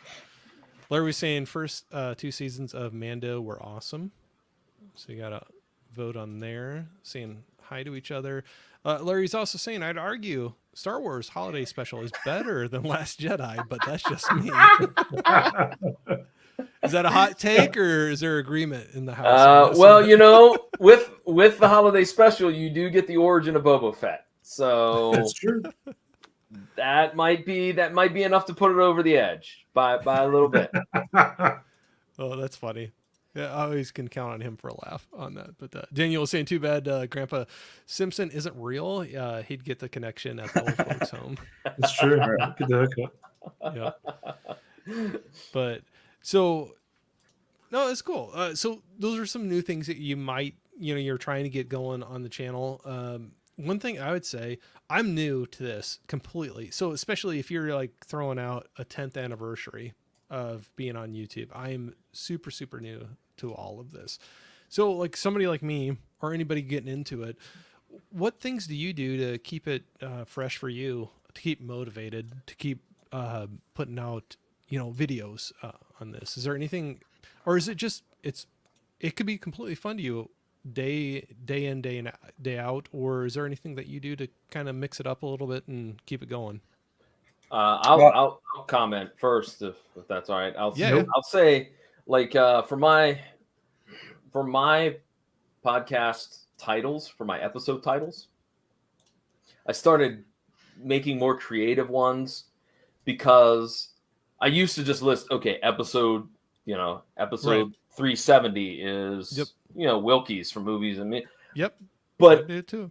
Yeah, I was told like that's not drawing people to wanting to listen to the episode. Like that was a piece of advice another podcaster gave me, is like, give it something. So, like Justin and I did a movie one where just off the cuff I said something about Danny DeVito as a sexual dynamo, and that was it. That was the name of the episode. I was like, there, we're going with that. People are like, I got to check this one out. I gotta Right, figure out right. So I think that not just number my- 19. I need to see why Danny DeVito is this. Yeah. Oh, we all know why. We do. Yeah. But we want to hear your reason. We want to hear your reason. Is it the same as my reason? No. That's right. That's right. So I think for me, just being willing to listen to some other folks and take their opinion and go, okay, that would fit, or that I would try, or something like that. I think that just by being open and trying different things, it took me forever to get my episodes of my podcast to the format that I wanted. Earlier episodes, they're a mess. I don't like how they were formatted, and just tinkering with that. So I think just trial and error is always been the thing that I've tried, and sometimes it works and sometimes it's awful. So Yeah. Jason or Justin? Well, we have just shifted our focus from just audio to YouTube. Like, we've had the YouTube channel, we've always posted on it, but we've never put the focus on it until more recently. And one of the tools I've been using a lot is ChatGPT. Not in the sense where I have ChatGPT do all the work for me, but I will. Because I was told that a podcast description or a YouTube description should be somewhere in the 500 word category. So I will write a description, and then I will ask ChatGPT to help spruce it up for me, and then I'll go through and change the wording here and there. And hashtag is another thing that's super important, I guess, to use. So we've been doing a lot more of that too, and it's helped. Like I said, Matt Talk's numbers have spiked this year because of some of the changes I've done to the description and the titling too. I used to just title it Three Geeks Podcast, talking about Iron Man, or Robert Downey Jr. cast as Doom. But now I go to, I use other tools to help me get a little bit more creative. Yeah. I know I need to work at that as well. But Justin, yeah. Well, I think in the interest of keeping things fresh is what do you as a creator are you interested in? That's where I've done 2 shorts where they're just mythology based. Hey, Alien Romulus is coming out. Well, let's tell people about the story of Romulus and Remus. That's the type of stuff. I'll do our normal stuff that we pump out, curating interviews and having shorts and stuff. But if something intrigues me, that maybe I don't care if everybody watches it, but it's something I want to do that injects some creativity in my life that I can then be like, okay, I did my thing. Now I'm going to go do things that I think people actually want to watch. So I think there's a give and take there. Now, if those get married and it's something you want to do and something your audience wants to do, that's even better. But I think just giving yourself the freedom, the creative freedom to just try something new that keeps it fresh for you. But I'm not doing this nearly as long as these other 2 fine gentlemen. So, and that's what Justin said is kind of fascinating because, for instance, Mike on our podcast, he's kind of shifted away from the geek culture a little bit, and Max still has 1 foot in and 1 foot out, but it's mainly because of Max's commitments to married and kids as well. So I find ways to keep Mike still engaged with the podcast. Sure, we'll still do the geeky stuff because Justin and I are still super into that stuff. But the back end, we'll talk about food, or, Mike's more into the film, the David Lynch's. And so we'll find ways to incorporate that into what we talk about too. Top 5 movies from the 70s, or top 5 favorite foods to watch, to eat while you're watching a movie. So that's find ways to keep everybody engaged on the same levels. So going along those same lines, to each of you, when you start going out of what your original scope was, let's just say, you're just I want to explore a little bit more. I want to reach out. You said food, or you get out of, this is what I started talking about. I'm branching out from that. Do you ever find that it's difficult to do that? And are you okay if, as long as it's filling that need for you to be able to express, whatever feelings you have about that interest, that it might not get as many views at first because it's a little different than what you were doing? I guess, what are your feelings on that? Yeah, it's always a worry, but we tend to keep it so it's still somewhat incorporated with what we normally do, food at a barbecue before you watch a movie, or Sure. whatever. We find ways to keep it still within the scope of everything, I think. I was kind of told when I started my podcast that dude, you focus on too many things: wrestling, comics, movies, and hockey. That's what. But I was like, that's what I want to talk about, and like, I I like kind them of all. was, yeah, and I was kind of like, this is podcasting. There are no rules. I mean, there are rules, but you get what I mean. Like it's an open, it's open to do what you want to do. And so for me, I was going to talk about things that I wanted to talk about. And you know what? I took that as I've had people message me and say, I love when you talk to independent comic book creators. Like, that's awesome. I listen to every one of those. The pro wrestling episodes I don't listen to because I'm not okay. That's fine. I totally understand. Yep. But understand, I love pro wrestling, so I'm obviously going to talk about it. Much as I'm going to talk about comics and movies and hockey as well. So, I think there is that danger that probably those ratings are going to dip a little bit because it's not what that person is expecting. But I've also kind of, Corey, to be honest, stopped paying attention to those numbers to an extent because they can make you just go completely bonkers, stressing over it. And I'm not stressing over my podcast. I'm just not. You're just at peace and just just do what you're having fun with. Right. I think if you're authentic, I think your audience will stay with you. Like John said, I can listen to a podcast about something I'm not interested in at all, but if the person is super into it, I can be dragged into being super into it. The personality. Justin, what do you think on that? Like branching out, like have you had problems doing that, or are you not too worried about like, this is something I want to talk about, and I don't care if it doesn't. Not that you don't care, but you know what I mean. Like, I get what you're saying. No, I get what you're saying. So like, even with the mythology stuff, I wasn't sure if that was too far out of the realm of geek, like what we talk about in the podcast. But I did it anyway because I was like, whatever. I'm not going to start a whole new YouTube channel for this. To me, though, it all depends on what your audience is coming to see. Is it coming for the personality? Is it coming for the 3, 4, 5, 11 geeks that are on the screen? Or are they coming for the content of the thing? Hopefully that's marrying up. But if it's not, like, then I don't know. Then I think you do have to worry about like getting away from your niche, because if they're coming for the niche, if they're coming like we're only going to talk about Star Wars, and if you're not okay with that, you're going to lose it. Well, then they're not going to stay. But if they care about Justin, if they care about Jason, if they care about John, then at that point you've curated a community like you're doing here with the people coming back to your chat. Like, then it doesn't matter. They're here to hear what you're saying, not necessarily hearing what like the context. Now the content matters, like to John's point, like, hey, I like this rather than this. But ideally they're coming for the creator, but sometimes that's not the case. And that's been a worry of mine since I've been a part of the channels. Like, we talk about 10,000 things. Like, I know people that have like very niche, like Magic the Gathering channels that like blew up 11 times over what we've had in a matter of like 3 months because they stayed within their lane of like, this is all we're talking about. And I do think it definitely hurts, but I don't know. The sake of creativity, I like it better this way, but yeah, I don't think you're going to grow as fast if you find a niche that really has an audience.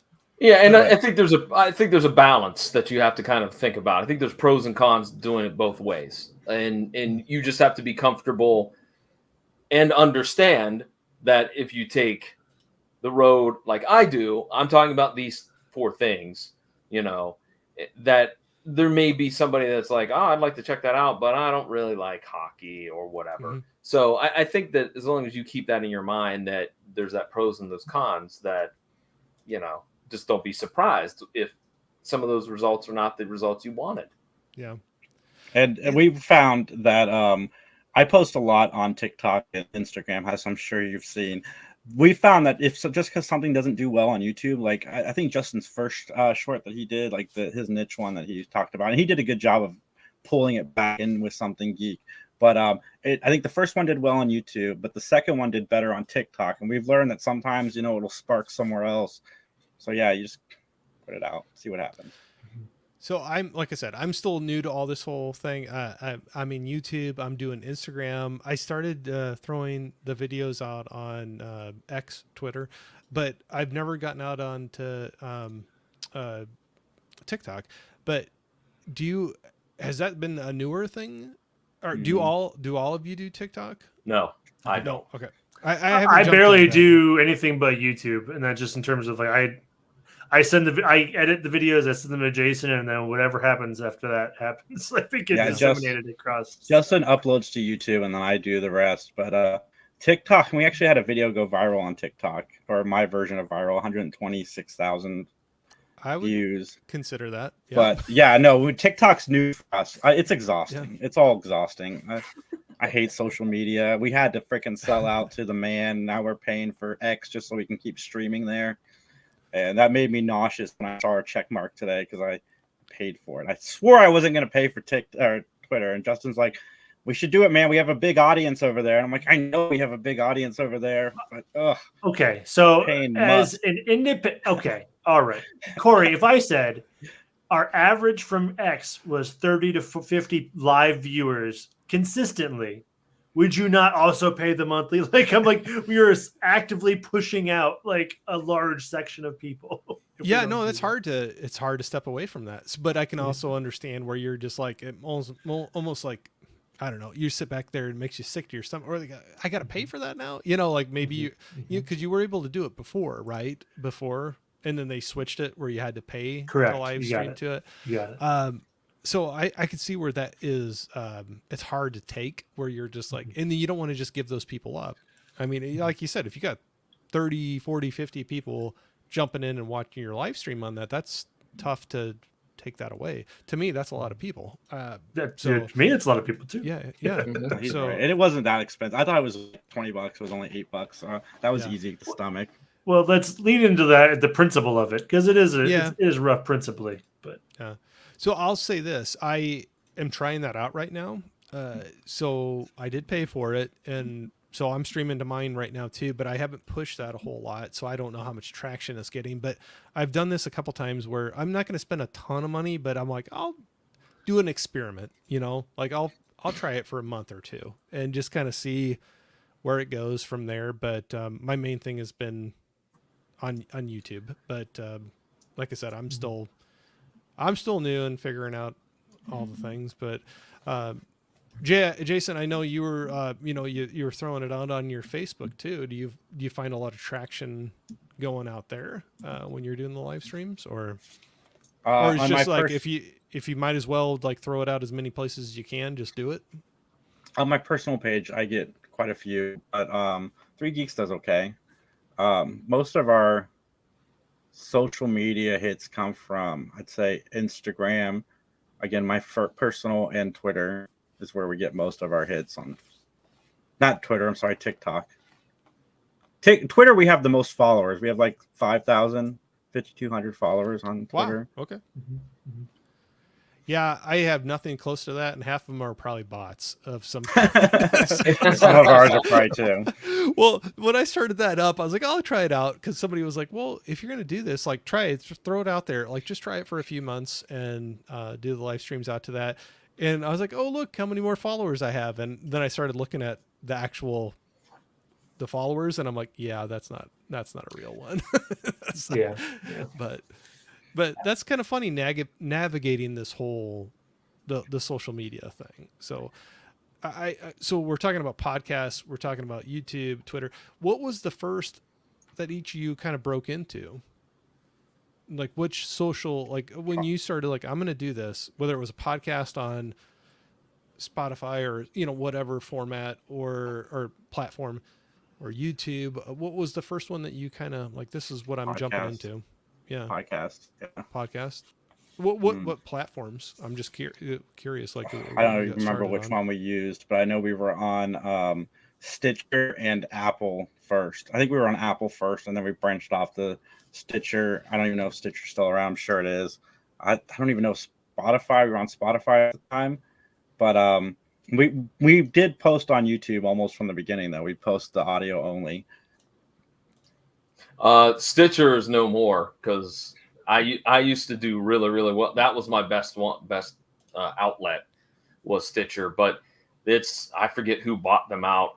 Probably Google, I think. For me, like I said, Stitcher was really good to me in the early goings for the podcast. I had already had the Facebook, and I also had the Twitter before I started the podcast. So I just kind of like rolled. I created my own Facebook page for the PVD cast, and then I just kind of used that X account or Twitter account. I just rolled it on over. Even though it has a different handle, somewhat of a different handle than the actual podcast, but I just did that because I was like, I'm not starting another one. Yeah. So, Justin, is there anything you dabbled in at all when you were starting out with all this?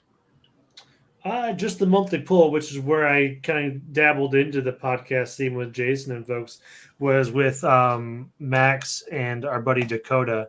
We had a little comic book podcast, but that went to YouTube wherever the Three Geeks went. So I piggybacked off of wherever they were posting it. So yeah. No, I'm the only one of the Three Geeks that messes with social media outside of like basic Facebook. Yeah, I don't a lot. That's why I'm still figuring things out, and I haven't branched out a whole lot, but I'm always curious. Like, it's interesting to meet other people doing this, especially you all have been doing it way longer than I have, and it's interesting when people are willing to share, their experiences, what they're doing, what they've gone through.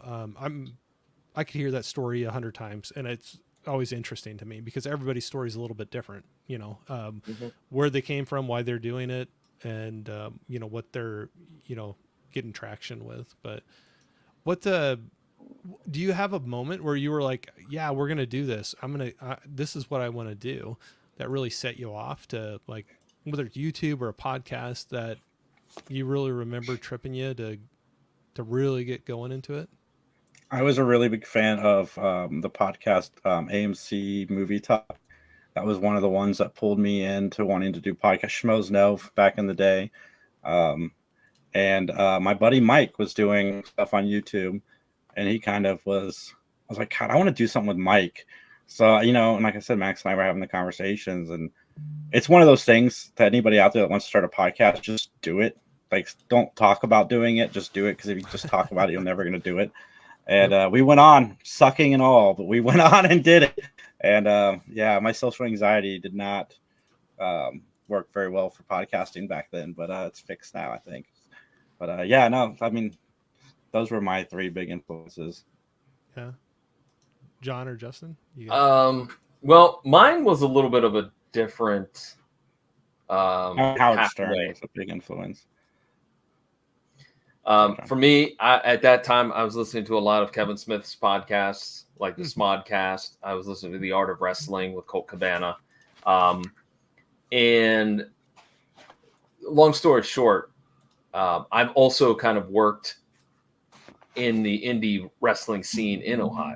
Okay. So for a while, I was helping to book a company. So I was the matchmaker for those folks that don't know. So this guy is going to wrestle this guy because of X, Y, and Z. Mm-hmm. And after a while, I was relieved of my duties, which was fine because I was starting to run out of ideas anyway. So it was fine. But I was at home going, I don't have this release, like this creative release. I need something. And I was like, I'm going to do a podcast because Colt Cabana does one. I can do one. And so, God, it was a lot of trial and error. Yeah. and a lot of when I first started out too, Corey, it was like one a month. Yeah. For a long time. So because I tell people I've been doing this 12 years, but it's not been 12 years like 7 days, like right. every week, 52 weeks a year. For a long time it was one, and then I got doing 2 a month, and that was for a very long time, it was 2 months, and then I got to 3 a month. So it's probably only been the last 4 or 5 years that it's been like every week. So Oh, cool. Justin? Mine at the barest bones of it was I wanted to hang out with my friends, and that was something they wanted to do, and I wanted to read more comic books. At the very start of it, it was just, hey, I bought under my stairwell in my house, I have boxes and boxes and boxes of comic books that I have yet to read. Because if anybody knows how if your weekly pull gets piled up like that, that's me. I'm that guy. Yeah. So it was just an avenue to read that and hang out with my buddies and just chat for an hour or two, and then it kind of just cascaded into the broader, like, hey, do you want to help with this? Hey, do you want to help with that? Hey, do you want to be on this? And I was like, yeah, sure. I don't care. So it just spiraled in a good way. That makes me feel warm inside that I'm not the only one with that problem that you have with the weekly pull.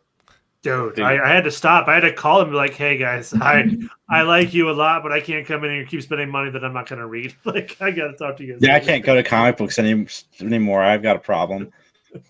I went to run the out of comic book space. store to pick up the new Power Rangers book, and I haven't gone back, and I want to because I want to get the rest of the issues. I'm just afraid to go there because every time I go to a comic book store, I spend $80 to $100. I read a book like right before 4th of July that I'm like, oh, this came out this year. No, it was 2002 or 2022, not 2002. That'd have been so good. Oh my, no, but It's closer to Millennium than our current timeline. You sound like me. I'm always anymore. I'm like, oh, that came out last year or the other day, or I'm like, oh, the other day we did that. I'm like, no, that was 2 years ago, Corey. Yeah. I'm like, oh, I didn't know that. Yep. But no, I fall into that with movies as well, where I start. It's just like you're talking about with the comics, bringing in more than what you're getting through, what you're consuming.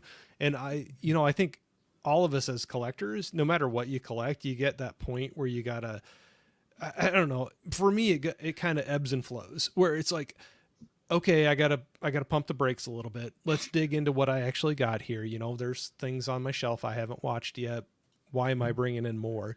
And then there's sometimes it's like, oh, there's another sale going on, or oh, all these used ones. That's such a good price. I can't pass that up, and you start bringing a bunch of things in. But I think collectors, whether it's books, comics, movies, video games, I think all of us run into that at some point where you're just like, wow, I got more than what I'm consuming, and I'm still bringing more in.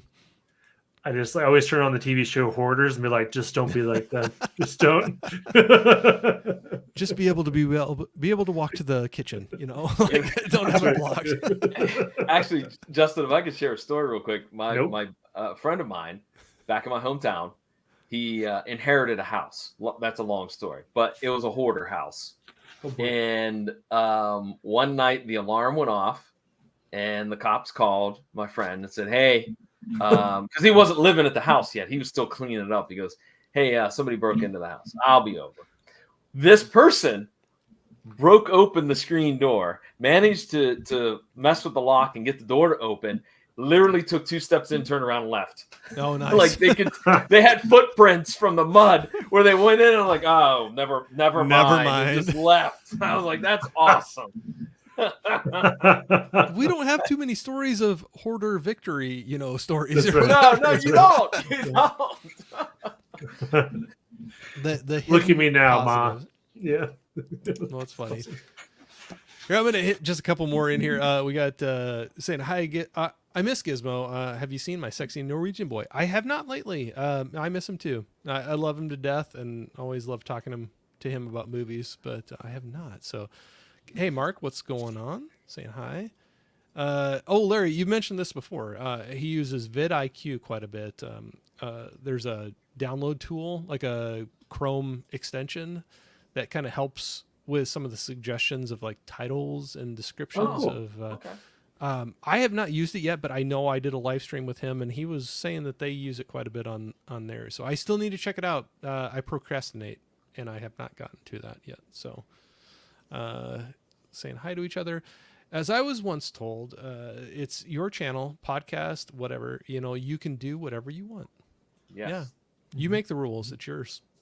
If somebody wants to do it different, they can do their own, right? That's right. We got William in here saying, good morning, inmates. Yeah. Thanks for joining in. I think he's over in the UK, if I remember correctly. So I appreciate it. Nice. A lot of highs back. Okay, we got a Facebook chime in here saying, "What's hey, up, Kathleen?" Hey, Kathleen, what's going on? So I'm gonna say that's it looks like from the link. I've never had this before because this is a new thing for me too. When others can like stream it out, so it looks like from one of your Facebook stream that you got going. So very cool. Mm-hmm. So this is somebody that follows on your channel. Are you done things with before? She does. She's a fellow podcaster. She actually, we were talking about Monroe earlier. We run the panel room in Monroe, so all the panels there are us, and then her podcast assists with that as well, FSF. And yeah, she's a friend. Cool. Very good. It's always fun to see friends pop up in there. Mhm. So I know the only thing I have maybe I need to, this is where I need to be better. I should have reached out a little bit ahead of time, and I can still change the description of my YouTube. Right now, it only has the link for the Three Geeks podcast. But do you each want to, before I forget, because like I said, I kind of go off on my little tangents, where people can find you, what things you have going on, if there's things that other than you can still mention the Three Geeks podcast, but that's the only link I have in there. I can update that to put other things in there. That's the only one you need. Don't worry about it. Well, I wasn't meaning to slight anything else. And that's where life kind of got the better of me and got busy. And I that was my fault too. I only told you about that. But now next week we're going to be celebrating our 10-year plus 1 week anniversary.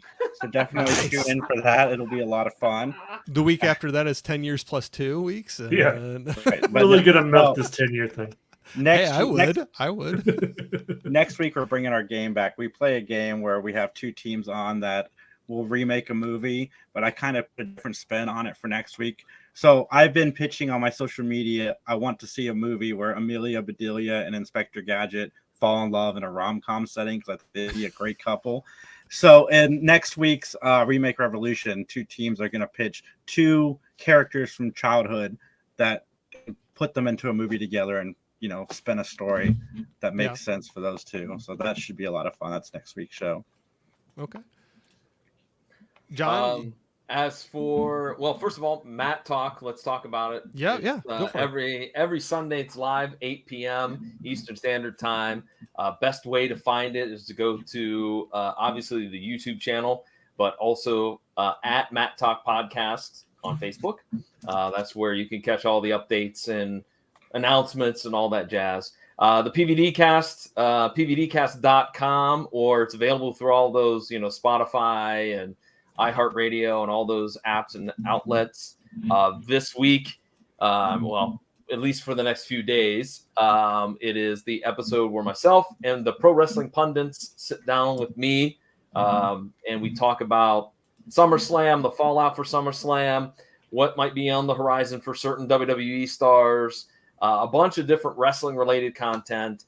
And then later in the week, Charlotte Kirk, who is a great actress, has a brand new movie that dropped on Friday called Duchess, and she joins me for a little chat about that and some of the other projects she has coming up and some of the other projects that she's done in the past. So again, pvdcast.com is probably the best way to find me.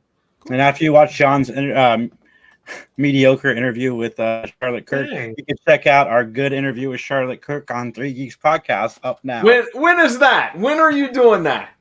When do you release yours? Thursday. Calling out. No, all right, ours Thursday evening too. Ours has been up for a while, John. You're fine. I'm cheesy. Yours will be Wednesday. Yeah, we're gonna re-air it. I'm gonna re-air it. So Justin, you're jumping on the Three Geeks podcast. Do you have anything outside of that you want to throw out?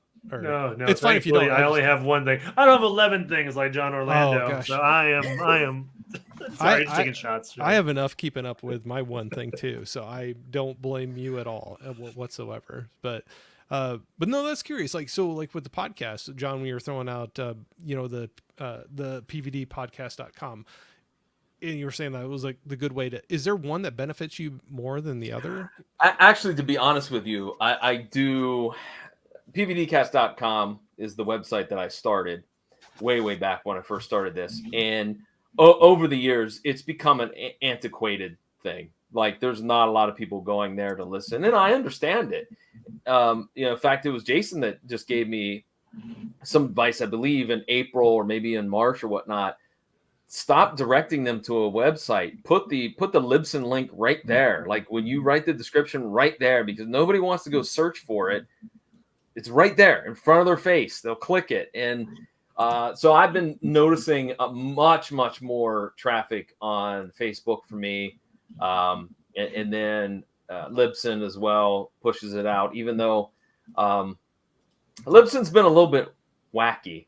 I know I told these guys that they kind of had an issue with Apple Podcasts, and it kind of screwed up some people's algorithms. And I think mine was one of them. You know, but it is what it is. What do you know? What are you gonna do? You're gonna fight with Apple over that? Right. Yeah. So, but no. Yeah. I somebody that asked me, "Are you ever going to get rid of the website since it's really not paying dividends?" I'm like, I don't know, because I'm kind of weird that I started it, and it's part of the part of the entourage, so to speak, of outlets. So, but it's really not getting a lot of traction as of right now. Yeah. You know, it's He's just interesting because selling merch. it definitely changes, and I think that's what you're kind of getting at is like taking away any barriers to have somebody listen to or see your content, and having it like the very least amount of steps they have to take to get to it. Yeah. Like if there's a direct link and they just can click on it and go to it, or but yeah, just it seems like any more just going to a website is a hassle you know, for some people. And, right. And I'm not saying that in a bad way. It's just, you know, you're used to just a link, hit it, and you're there. And yeah, because every Fortune 500 company, that's what they do with their website. Oh, you want to buy something? Click right here. You don't have to go anywhere else. And I told Jason that was great advice, because I never thought of it that way. But yeah, I mean, so I've done that now, and I've seen a lot more traffic by just, again, it's right there. Just click it and you can listen. Oh, Corey, I got a question for you. Yeah, go for it. What is your favorite genre of movie? Wow. So Are you asking them because of the They Live poster that's over there in the corner? Because that's a badass poster. No, I've been staring at the Smallville box set, which we're going to get to in a minute. Yeah, no, fire questions at me. It doesn't have to be just me asking you. So I'm open for that. I always feel like I try to cheat out a little bit when I talk about favorite genre, because I definitely, and I know people will be like, oh, you're a mood watcher, but definitely what mood I'm in I'll watch. I have a wide range of movies I go into, but I'll say growing up, my first love, I really got into science fiction movies. Absolutely loved them. So, it could be sci-fi action or like true outer space, but, man, I remember, so like RoboCop, that's like one of my all-time favorites. I remember watching that. Probably I was way too young at the time. We all were. Yeah, right. So, but I absolutely love that one. I had the poster on my wall forever. But I was a huge fan of, you know, Arnold Schwarzenegger, you know, like Running Man, Raw Deal, anything he was in. I don't know. So sci-fi, I would say, was my first big one. I was really big into, I remember as a kid having a telescope and looking at the moon, you know, looking up at the stars. And I always had a fascination for that. So I think I lean towards that, but I'll go everywhere. So like that night I said I needed a laugh. I watched Wayne's World and Tommy Boy, you know, and I had a blast with that. And then after that, I ended up watching Before Sunrise. It's the Before trilogy, they call it. I don't know if you're familiar with it, out with Ethan Hawke and I'm blanking on her. Oh yeah. And there's like three of them. It's like their relationship. Julie Delpy? Yes. Okay. Yes. I always blank on her name. So that was a first time watch for me, and I really enjoyed that one too. So yeah, I went from Wayne's World and Tommy Boy to that, you know, more of a dialogue driven romance type of movie. So, but it kind of depends. And I always liked some horror, but I've dug into that a little bit more in the last like probably 5 or 6 years. But no, sci-fi and action have always been, they got a soft spot in my heart. Yeah. What's your least favorite movie? Least favorite. Okay, I won't say this is my least favorite, but one that it's the most divided I think I felt from other friends. So I've always had a movie where I didn't like it quite as much as other people I knew, you know, and I'm like, okay, I can understand that. But the one I felt the most divided in the longest time, and I get grief for it too, was Longlegs. Oh, okay. The newer, I don't know if you've seen, any of you have seen that?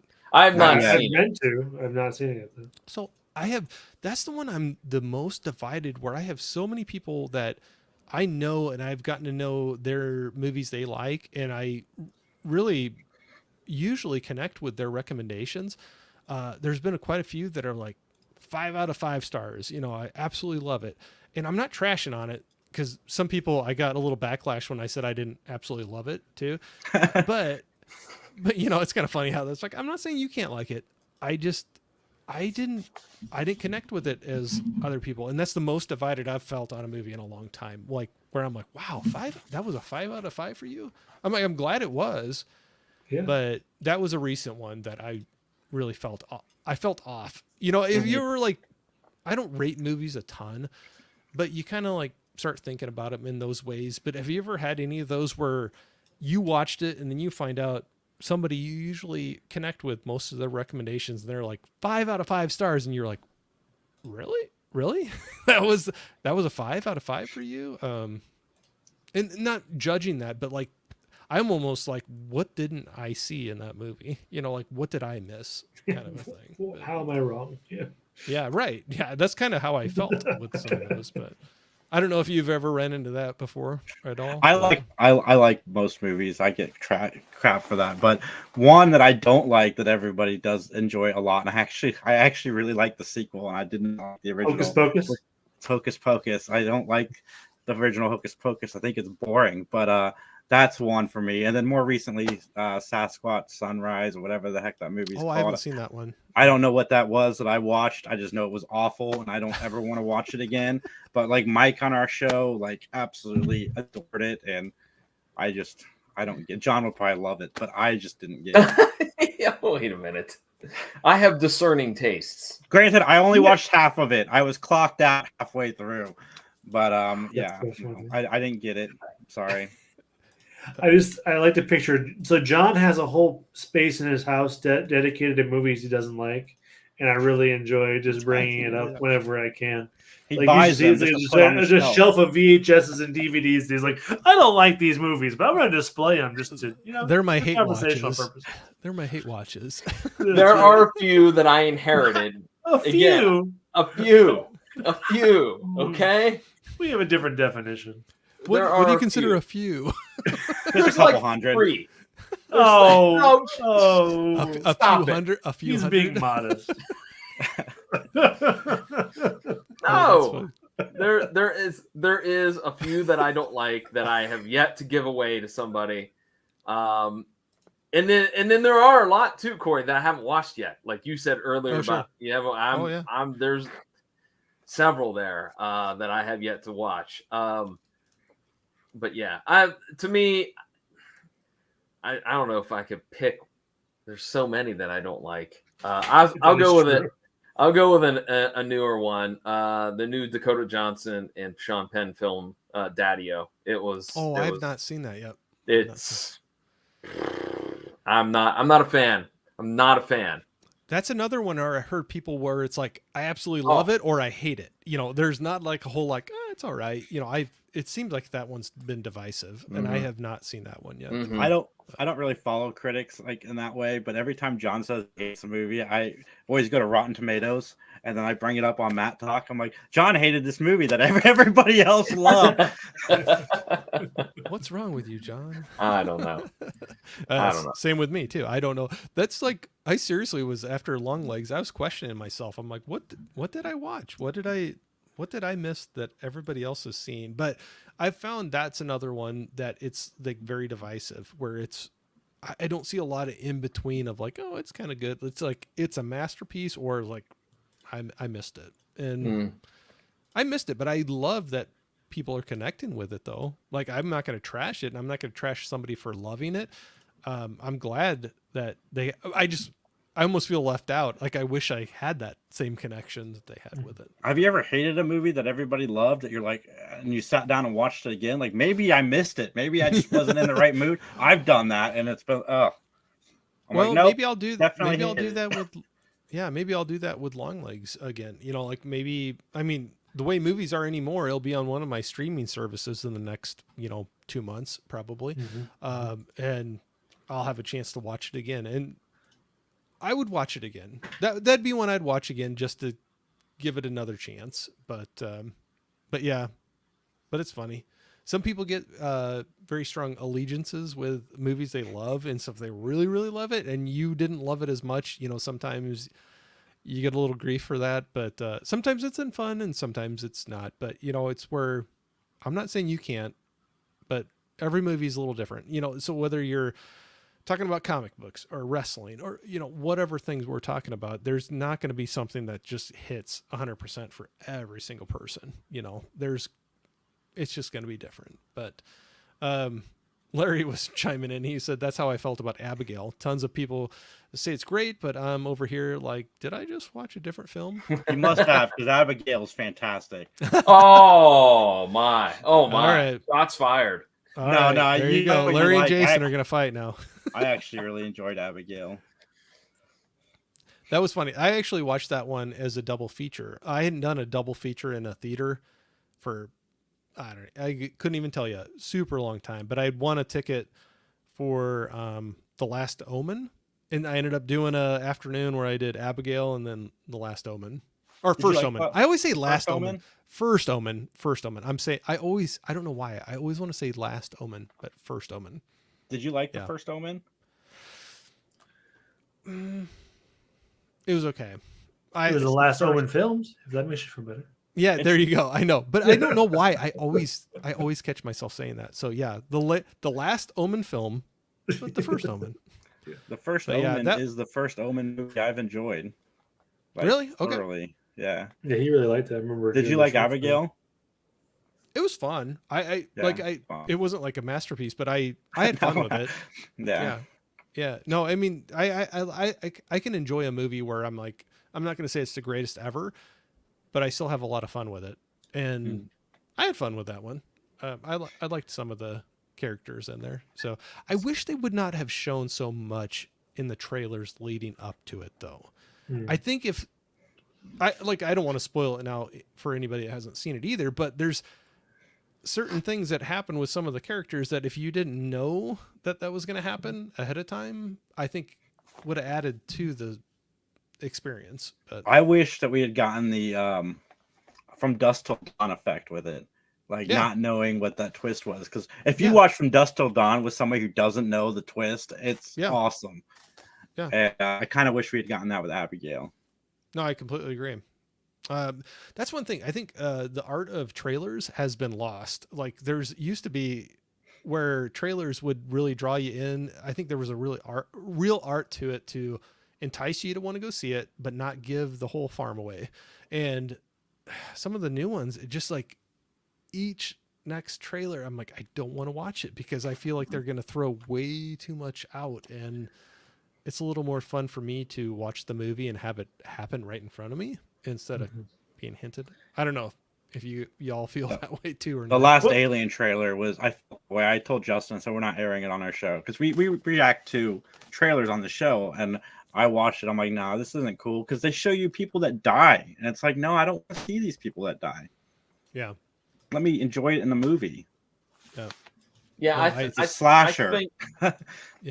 I think that there is a lost art to trailers, but I also would say too, Corey, is recently I've gone to the theater to see some things, and there's so many trailers. It's like, yes, okay, we get it. You want, I understand that you have all this money wrapped up in Wicked, and it's not coming out till November. But do I really need in June to see the giant minute-and-a-half trailer on top of the other 17 trailers I've seen already? Right. I mean, I think our local theater, you got a good 20, 30 minutes of trailers before the movie starts up. Yeah. So I'm like, I buy my soda and I'm like, don't take a drink out of that soda until the trailers are over because that's 20 to 30 minutes, that I don't know. I always joke around about that, but I mean, I like them at times when they don't give away too much, but man, I know everybody has a different experience with whatever theater they have on the length, but minimum 20 minutes. Minimum 20 minutes of trailers at mine. But, we got Emmett in here saying, hey guys. And, hey, thanks for jumping in here. Emmett was asking, have you guys seen the first five episodes of Cobra Kai season Jason 6? for sure has. Yes. Love Cobra Kai. Oh my God, I love Cobra Kai. So much.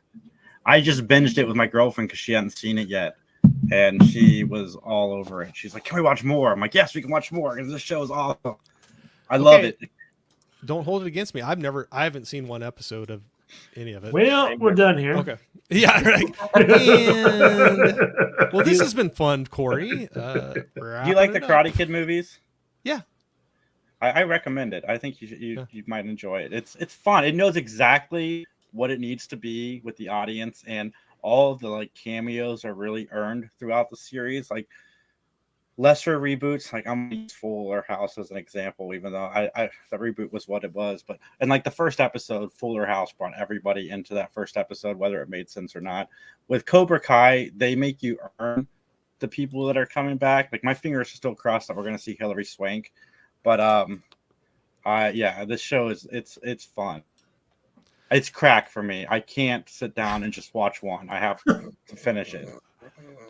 All right, that should be part of their advertising. Cobra It Kai. should be, man.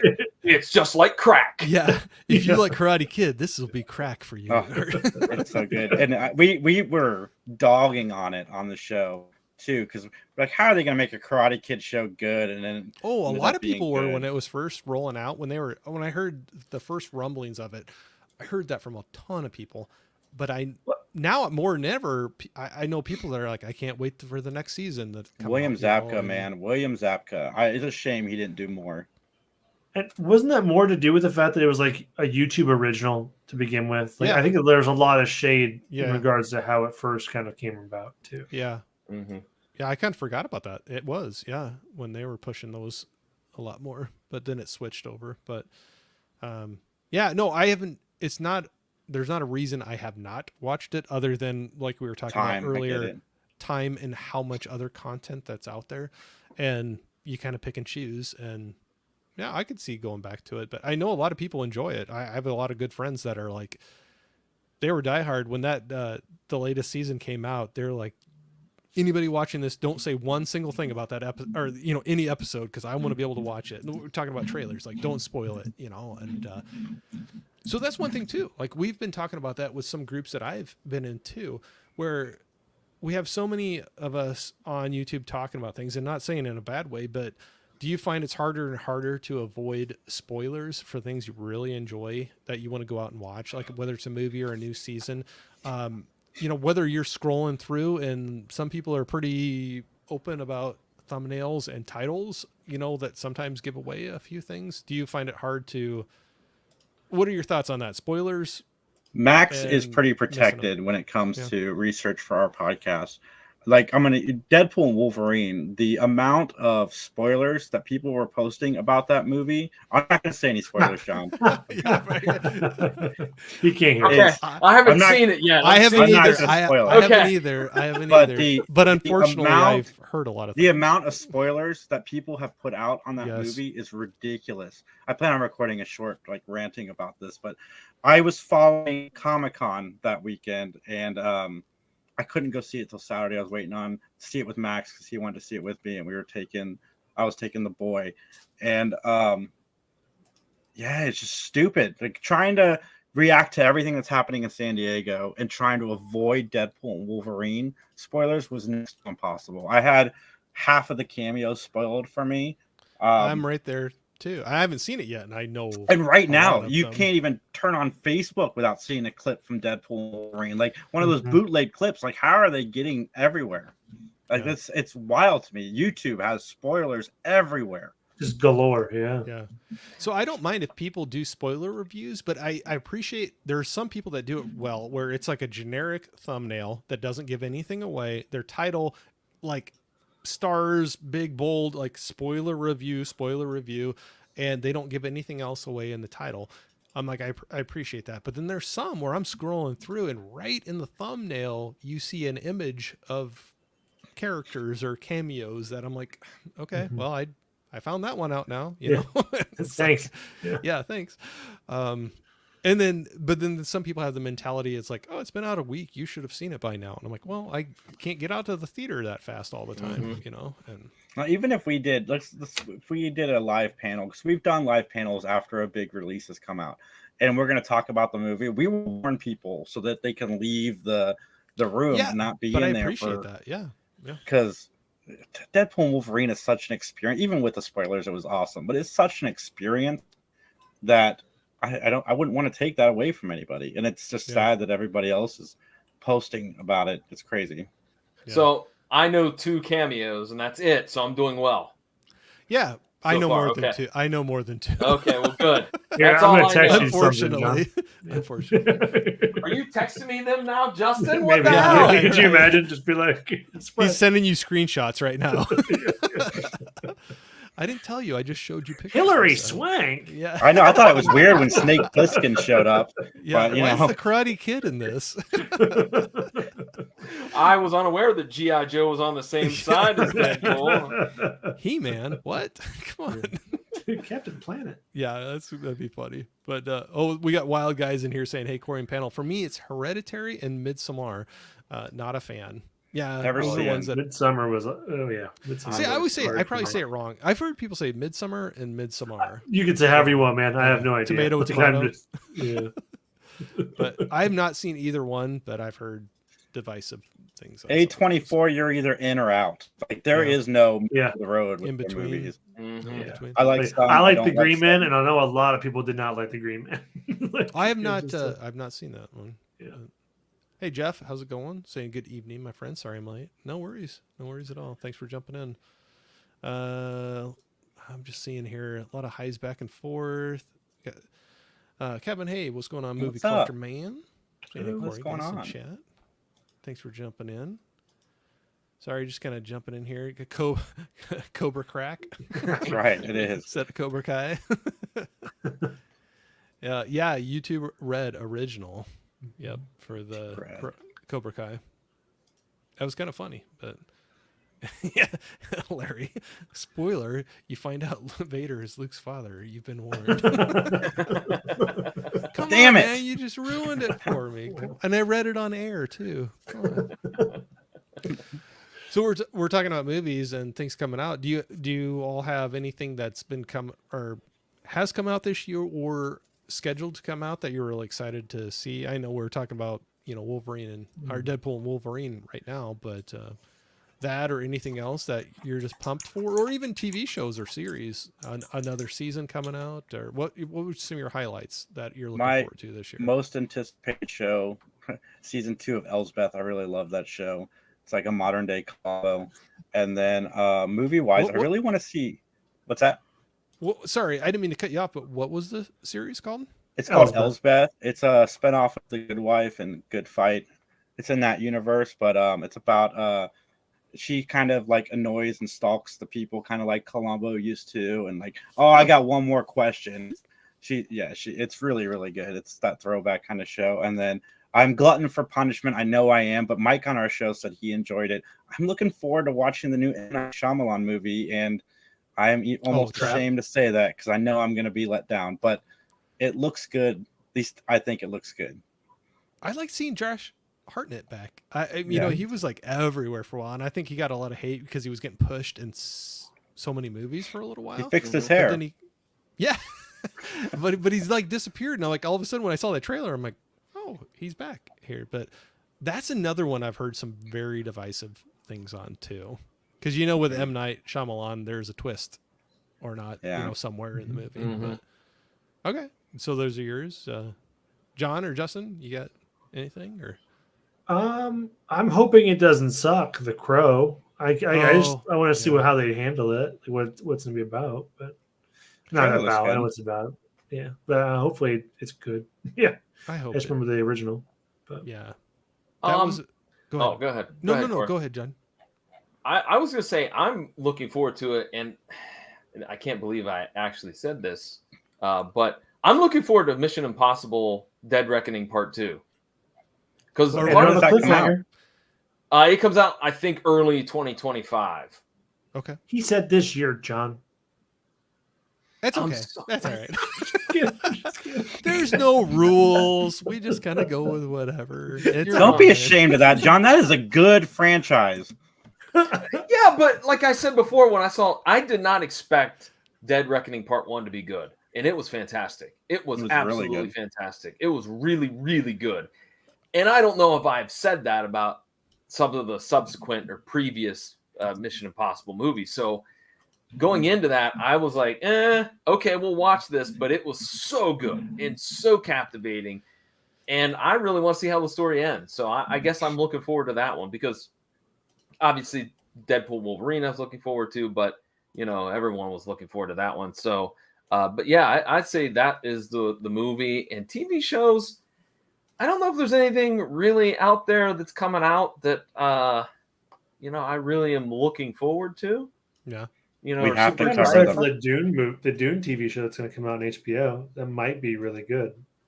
Mm-hmm. Penguin. I'm kind of excited about Penguin, and John and I are going to have to review this not Matlock reboot. Matlock reboot. It's not a reboot. Like John, that's our most asked question this year is, hey, have you guys seen this Matlock reboot? First off, she references the show in the trailer. She says, yeah, my last name is like the old show. So it's not a reboot, but they're just using the name to, get people to watch it. And that's been very obnoxious. Like, I can't believe she's playing Andy Griffith. She's not playing Andy Griffith. I'm excited about it because it's Kathy Bates, and Kathy Bates is awesome. But I'm exhausted because I've had this question so much, and I've had to explain it to so many people. Hey, Jason, is it a reboot? No, it's not. I wish it was. It's not a reboot. That's what you're trying to say. But we have some jumping in here. Josh Hartnett, no more bowl cut for the haircut. Have a bowl cut. Yep. Spoiler, it will probably be bad. I don't know which one that was. I bet it's The Crow. I'm almost confident it's The Crow. I love the original, and where I'm trying to keep open-minded for the new one, but I hope it does well. I honestly hope it does well. I don't want it to be bad. It looks good so far. Hashtag no more bull cuts. Yep. Jeff was saying Deadpool Wolverine was awesome. The best character cameos were Deadpool and Wolverine. There you go. Spoiler alert. Come on, don't throw that out there, Jeff. Come on, man. I didn't know they were going to be in it. Now I know. You mean it's not Colossus and Night Stalker? Damn it! God, dang it! I thought. Come on. That's the kind of buddy cop movie I want. With the title, I didn't know that they were going to be in there. But no. Has anybody seen the Miyagi and Jay Leno buddy cop movie? No. What? Pat Morita and Jay Leno? I haven't seen it yet either. I want to see this movie because I didn't know Jay Leno was even in movies. He was in a couple, but not much before he started doing the Tonight Show. It was not a great career. I wouldn't say. I think I know what you're talking about, but I could not tell you the name of it. As we're all Googling right now. Collision Course. Thank you, Horror Cat Dad. Yes, it's called Collision Course. Leave it to Larry. Yep, there you go. He's always good at jumping in there. I just want somebody to tell me it's good before I watch it, or it's at least entertaining, because I'm curious enough, but I know I'll be let down because I love Pat Morita. I watched Bloodsport too, so I planned on starting a Van Damme podcast because I'm a big Van Damme fan. So Max, movies, Max, like the Kickboxer spinoff movies, they're all okay. I'm good. We're gonna do this Van Damme spinoff. I got all 5 Bloodsport movies. We're gonna watch them because again, Kickboxers were okay. We made it through the second Bloodsport, and it was exhausting. Pat Morita was in it, and I'm like, there's no fighting in this movie. They're stupid. They just hang out like on a beach somewhere. So, yeah, we didn't get very far on our Bloodsport binge. Just hang out on the beach. The first one was definitely fun. But the first one's great. Yeah. I wonder if he's talking about Collision Course, but he's saying it's entertaining, in my opinion. Larry is. The only thing, Jason, we're talking about, you watched a Bloodsport movie and there was no fighting? The second, I don't remember any fighting in it. I just remember the dude from Revenge of the Nerds being back, Ogre, and Pat Morita was in it. That was like, I went and saw that movie Savages with like Blake Lively, Salma Hayek, Benicio del Toro. Yeah, the only drug cartel film where nobody died. And I'm like, what the? No one died. Everything that at the end, everything was tied up with a nice, neat bow. And I'm like, not a single person died. That's not how it happens. No, that's not. No, that is not how this happens. It was terrible. was an awful movie. That's funny. Well, I tell you what, I feel like you've asked me a couple questions. I know I've been like grilling you all night, and I appreciate it. I'm having fun. I hope you're hanging in there all right. Is there any questions you want to throw out my way, like more than what you have? I'm open for whatever. Don't feel like you have to. I have more I can hit too, but I also want to keep track of the time, and I'm still having a good time. But like I said, you'll never hurt my feelings if it's like time to wrap things up either. So I'm good. just be conscious of the time. And okay, Yeah, for a little bit longer. Yeah. Okay. Like I said, I don't want to overstay the welcome, kind of a thing. So I want to make sure. Are you a Smallville fan? Yeah, I am. I always make the joke on the podcast because I'm a Superman fan. I haven't watched Superman and Lois yet, but I watched the trailer for season 4 of Superman and Lois, and it looks fantastic. So I made a video I posted on TikTok. Everybody told me I should watch it. I'm like, I did watch Smallville through the good and the bad, and I loved it all. And I can't believe I haven't watched Superman and Lois yet. I shouldn't say that. I watched the first 4 episodes of Superman and Lois, and I loved them. I thought they were fantastic. It's cool to see Superman as a parent. We haven't really seen that angle yet. Yep. And so I was curious if you watched Smallville and enjoyed it. I definitely missed Rosenbaum when he left because I think he is the best Lex Luthor that we've had so far. Yep. Easily the best Lex Luthor we've ever had. Yes, better than Gene Hackman. I'm sorry, internet. You guys can slay me later, but he was so good. Yeah, I'll admit, though, I have not seen every episode of that. So I watched quite a few of them when it was coming out. I definitely did not see all of it. And I ended up getting that on a good sale. And I need to work my way back through that. Season 6 through 10 have some very rough roads ahead of you. But yeah, so I'll look forward to that. I'm definitely more familiar with the earlier episodes or seasons. We'll say that. Superman and Lois, the newer one, I've seen the first 2 seasons of that, but I have not gotten any further. But yeah, I need to because it looks like, unlike Smallville, it looks like they're doing Doomsday very, very well. Yeah. From the trailer I saw, and the guy from Walking Dead plays Lex Luthor. He looks like he's nailing that role too. I can't remember the guy's name. He's one of the guys Negan killed with the bat. Spoiler alert! I'm sorry, everybody. Jeez, you're complaining about the spoilers. Everybody dies. Everybody dies. It's from like 10 years ago. Oh, you're one of those, eh? I mean, I'm not like a last week spoiler, but seen it by now. You should have seen it by now. If you're not watching it, you're not gonna watch it. Kevin was saying that my Jean-Claude Van Damme collection video is my most popular video on my channel with over 8,600 views. Cool. Hey, Van Damme and Ryan Reynolds are my number 1 and number 2 for actors I can watch in anything. Yep.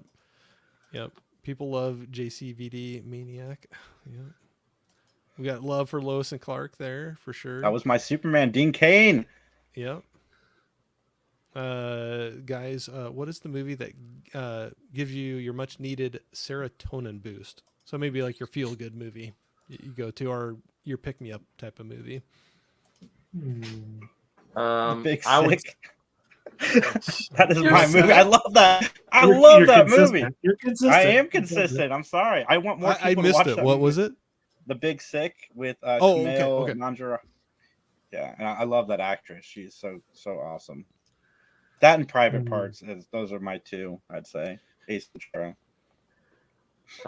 Mine is one of my favorite movies of all time, Black Dynamite. So, again, it's a spoof of blaxploitation films, but it's hilarious. That's my go-to. I think mine are like in the vein of Adam Sandler, like Billy Madison, Waterboy. Give me one of those, and I can probably laugh. For a while. Mm-hmm. Definitely, for sure. What about you? That's my 2 that I went to that Friday night. Last Friday, I wanted to get a pick me up, and I went. I ran across first it was Wayne's World. And then I ended up watching Tommy Boy. And it was funny. I was like, oh, they're kind of connected because you got some SNL alumni in those. Chris Farley and Rob Lowe are in both of them in certain roles. And both, I ended up finding out, I was watching it again, and I was like, I didn't catch this before. Both have references to the movie Scanners. And people's heads blowing up. Fun. So nice. I got a follow up to that. So this is something that's been popular online, and I agree with it. Do you think Wayne's World 2 is a super underrated comedy sequel. Oh, I have fun with that one still. I haven't seen I it think for a it's long great. time. I think but people need Do to go people back. hate Wayne's World 2? I've always liked it. Do people Yeah. not like it? I have fun I with think news it. to me. I think when it came out, people were like, "It's not as good as the original." Oh, This right. is so good. Christopher Walken is awesome in Wayne's World 2. It might be Mhm. better than the original, but I love the original too. I wouldn't go that far, but I think it's good. Yeah. I wish Yeah. Mike Yeah, no, I have Myers fun would with make it. more movies again. Yeah. No, there's a lot of good ones there. We got more love. Jane Doe was saying absolutely love Smallville. Love for Smallville. I always get made or some pokes at me. They're like, "Oh yeah, it's the Superman TV show without Superman because he doesn't, like fully go flying and in the suit and everything." But no, I had fun with it. Like I said, I still need. That was one of those series though, like you said, the later ones where there were some rough spots. There's some series that you always hear people saying like, "Yeah, it outstayed it went too far or long. You should have good wrapped for it its up time. sooner." Yeah. Mhm. And I prefer that. I prefer when a show wraps up Yeah. early and doesn't. And you stretch still want itself. more. Yeah, Yeah. yeah. I One of did my like favorite. when they Go brought ahead, Tom Jason. Welling back for the Crisis on CW, that they had him where he had lost his powers in that sequence, so they come to recruit him to be the Superman for them. He's like, "I gave up my powers to be with Lois on this farm." I'm like, "That's cool. You're sticking with your guns for the original series of not putting on a suit." And, Right. Yeah. Yeah, like I was saying, I think that it's great when a show ends on top, so to speak, because like for me, one of my favorites is Justified. I love the original series. And the new one that they did, it was good. It was good. It doesn't have the same vibe to it as the original, but it's still good. But yeah, that show ended after 5 seasons, and it ended in a very cool way. And I'm like, all right, I'd love to have more, but you left off at a good stopping point for me. So, Yeah, as long as you have a good ending and do your story, I don't really care. That's one I need to go back into. I've only seen like the first season of Justified, but I definitely want to. Timothy Oliphant. Oliphant. Yep. Yeah, and then Walter Goggins. Walter Goggins. Yes. Yeah. I like both of them. So awesome show. I need to get back into that one. So, yeah. But Larry was saying watch Smallville up to Doomsday. And then I watched all the Smallville as they aired on TV. Me too. I didn't have cable the whole time, so that's where I missed out on some of them. So back when we didn't have all this too, that's why I'm still appreciative of it, because I still remember when we didn't have it, or when we had less than stellar quality stuff, like in the 90s. Like I remember that Captain America film that came out in 1990. Oh yeah, I mean Red Skull, right? It was all Red Skull. Yeah. Yes. Oh. I remember that. Oh, what about the Nick Fury one starring David Hasselhoff? I've not seen that, but I still remember those. So I'm like, I was like, I haven't seen that one. There's a Nick Fury one with he's got the eye patch. It's terrible. It's I'm like, guys, at least Ant-Man Quantum Mania was fun. But we had in the 90s, they weren't. How Quantum Mania? I said at least Quantum Mania was fun. Like I remember that from the 90s, and not all those movies were fun. Larry was saying, yes, Wayne's World 2 is great. Not as good as the first, but 2 is still a classic. Yep. That's okay. I can get behind that opinion. Yeah. But he was also saying, now an underrated film, Sway married an ex-murderer. Very good. That's one of my dad's favorites. Yeah, oh my God, so good. Head! Yeah. I love that movie. Gonna cry himself to sleep on his big pillow. His head's like Sputnik. I'm making fun of that kid the whole time, but no, definitely. Prince was saying serotonin boost means feel good. Yep. Goodness, I love you, Corey, buddy. You always get me. Yep, absolutely. And I'm sorry if you hear my dog barking. I'm pretty professional, so at this point, I have dogs running around barking, and so if you can hear that, I apologize. That's where I'd get probably critiqued about not being professional. I have a dog barking in the background or something like that. We all have our, little. Oh, that's fine. Yeah. That was one of my favorite things to come back to. I was like, Justin, you called me professional. What do you mean? Oh, there you got some more love for Justified. Oh yeah. Great series. Great series. Yep. Sean's in here, Cinephile Sanity TV, saying, "Hey, good evening, hello, everyone. Hello, Good evening. Thanks, Sean, jumping in here. They killed Deadwood too early and then made a crappy movie later. That's a TV show that I don't get. Okay, You don't like it at all? I've watched the first season and I'm like, okay. And then I made it through the halfway through the second season. I'm like, I don't understand why this is great. I didn't. And I like Timothy Oliphant and I like Anna Gunn and I like, what's his name? The villain, Al Swearingen. The actor's name I can't think of. It's skipping my head. But I like all of those actors and actresses. But there's just something about the story that I don't care. It's like I'm just, and I get made fun of for that all the time by other friends and relatives are like, how can you not like Deadwood? I'm like, I just don't get it. I haven't seen that one either. Speaking of Westerns, has everyone seen the new Kevin Costner one? I've been meaning to at least look at it. I have not watched it though. I have not yet, but I do want to see it. That's another one where I've heard mixed things. Yeah, for sure. Well, apparently a lot of people it's been mixed things because the next one's now going to be straight to streaming probably. Oh, did they Maybe. push it right to streaming? Did they I change? believe Well, so. They knocked it off the Oh, schedule. wow. The first one didn't do well. They wanted to give it time. But I guess the first one's all set up, so you can't really tell if you like the first one until they get more. And I guess it's in for like 4 or 5. Like, just make a TV show. Yeah. Well, and that's what it kind of, I guess some people were telling me that it felt like where he was wanting to do his own mini series breaking off from Yellowstone, like further back and doing his own thing with it. And I've heard some people say that, and this isn't necessarily a knock, but they're like, it's not quite a movie. It's more a mini series, for but I do want to watch that. But there's also some of his Westerns that are longer that I enjoy that I know some people don't like, because they say they're boring or long. So like Open Range is one that I liked Open Range a lot. I enjoy that one a lot. Never seen it. Never seen it. Definitely like that. No. But I know there people are like, it's slow, and I'm like, oh, but I really like it. Or even Dances with Wolves, it's another one. But I'll I give a have hot seen that. take. yeah. I don't think What's that? Waterworld's that bad. Oh, there It's you go. bad. It's Mad Max on the water. It's just Hey, bad. You He watch drinks his your mouth. own pee, and that's like the highlight of the movie. It's bad. As the resident Mad Max fan here, you watch what you're saying there, sir. Mad Max on the water. Don't be comparing that to I Mad just Max. rewatched it recently. Oh, it's been a long time since I've seen that one. Yeah. Yeah, Poor life so- choices. Thy name is Jason. But that's where like Costner hasn't been a stranger to some major, Yeah, stinkers.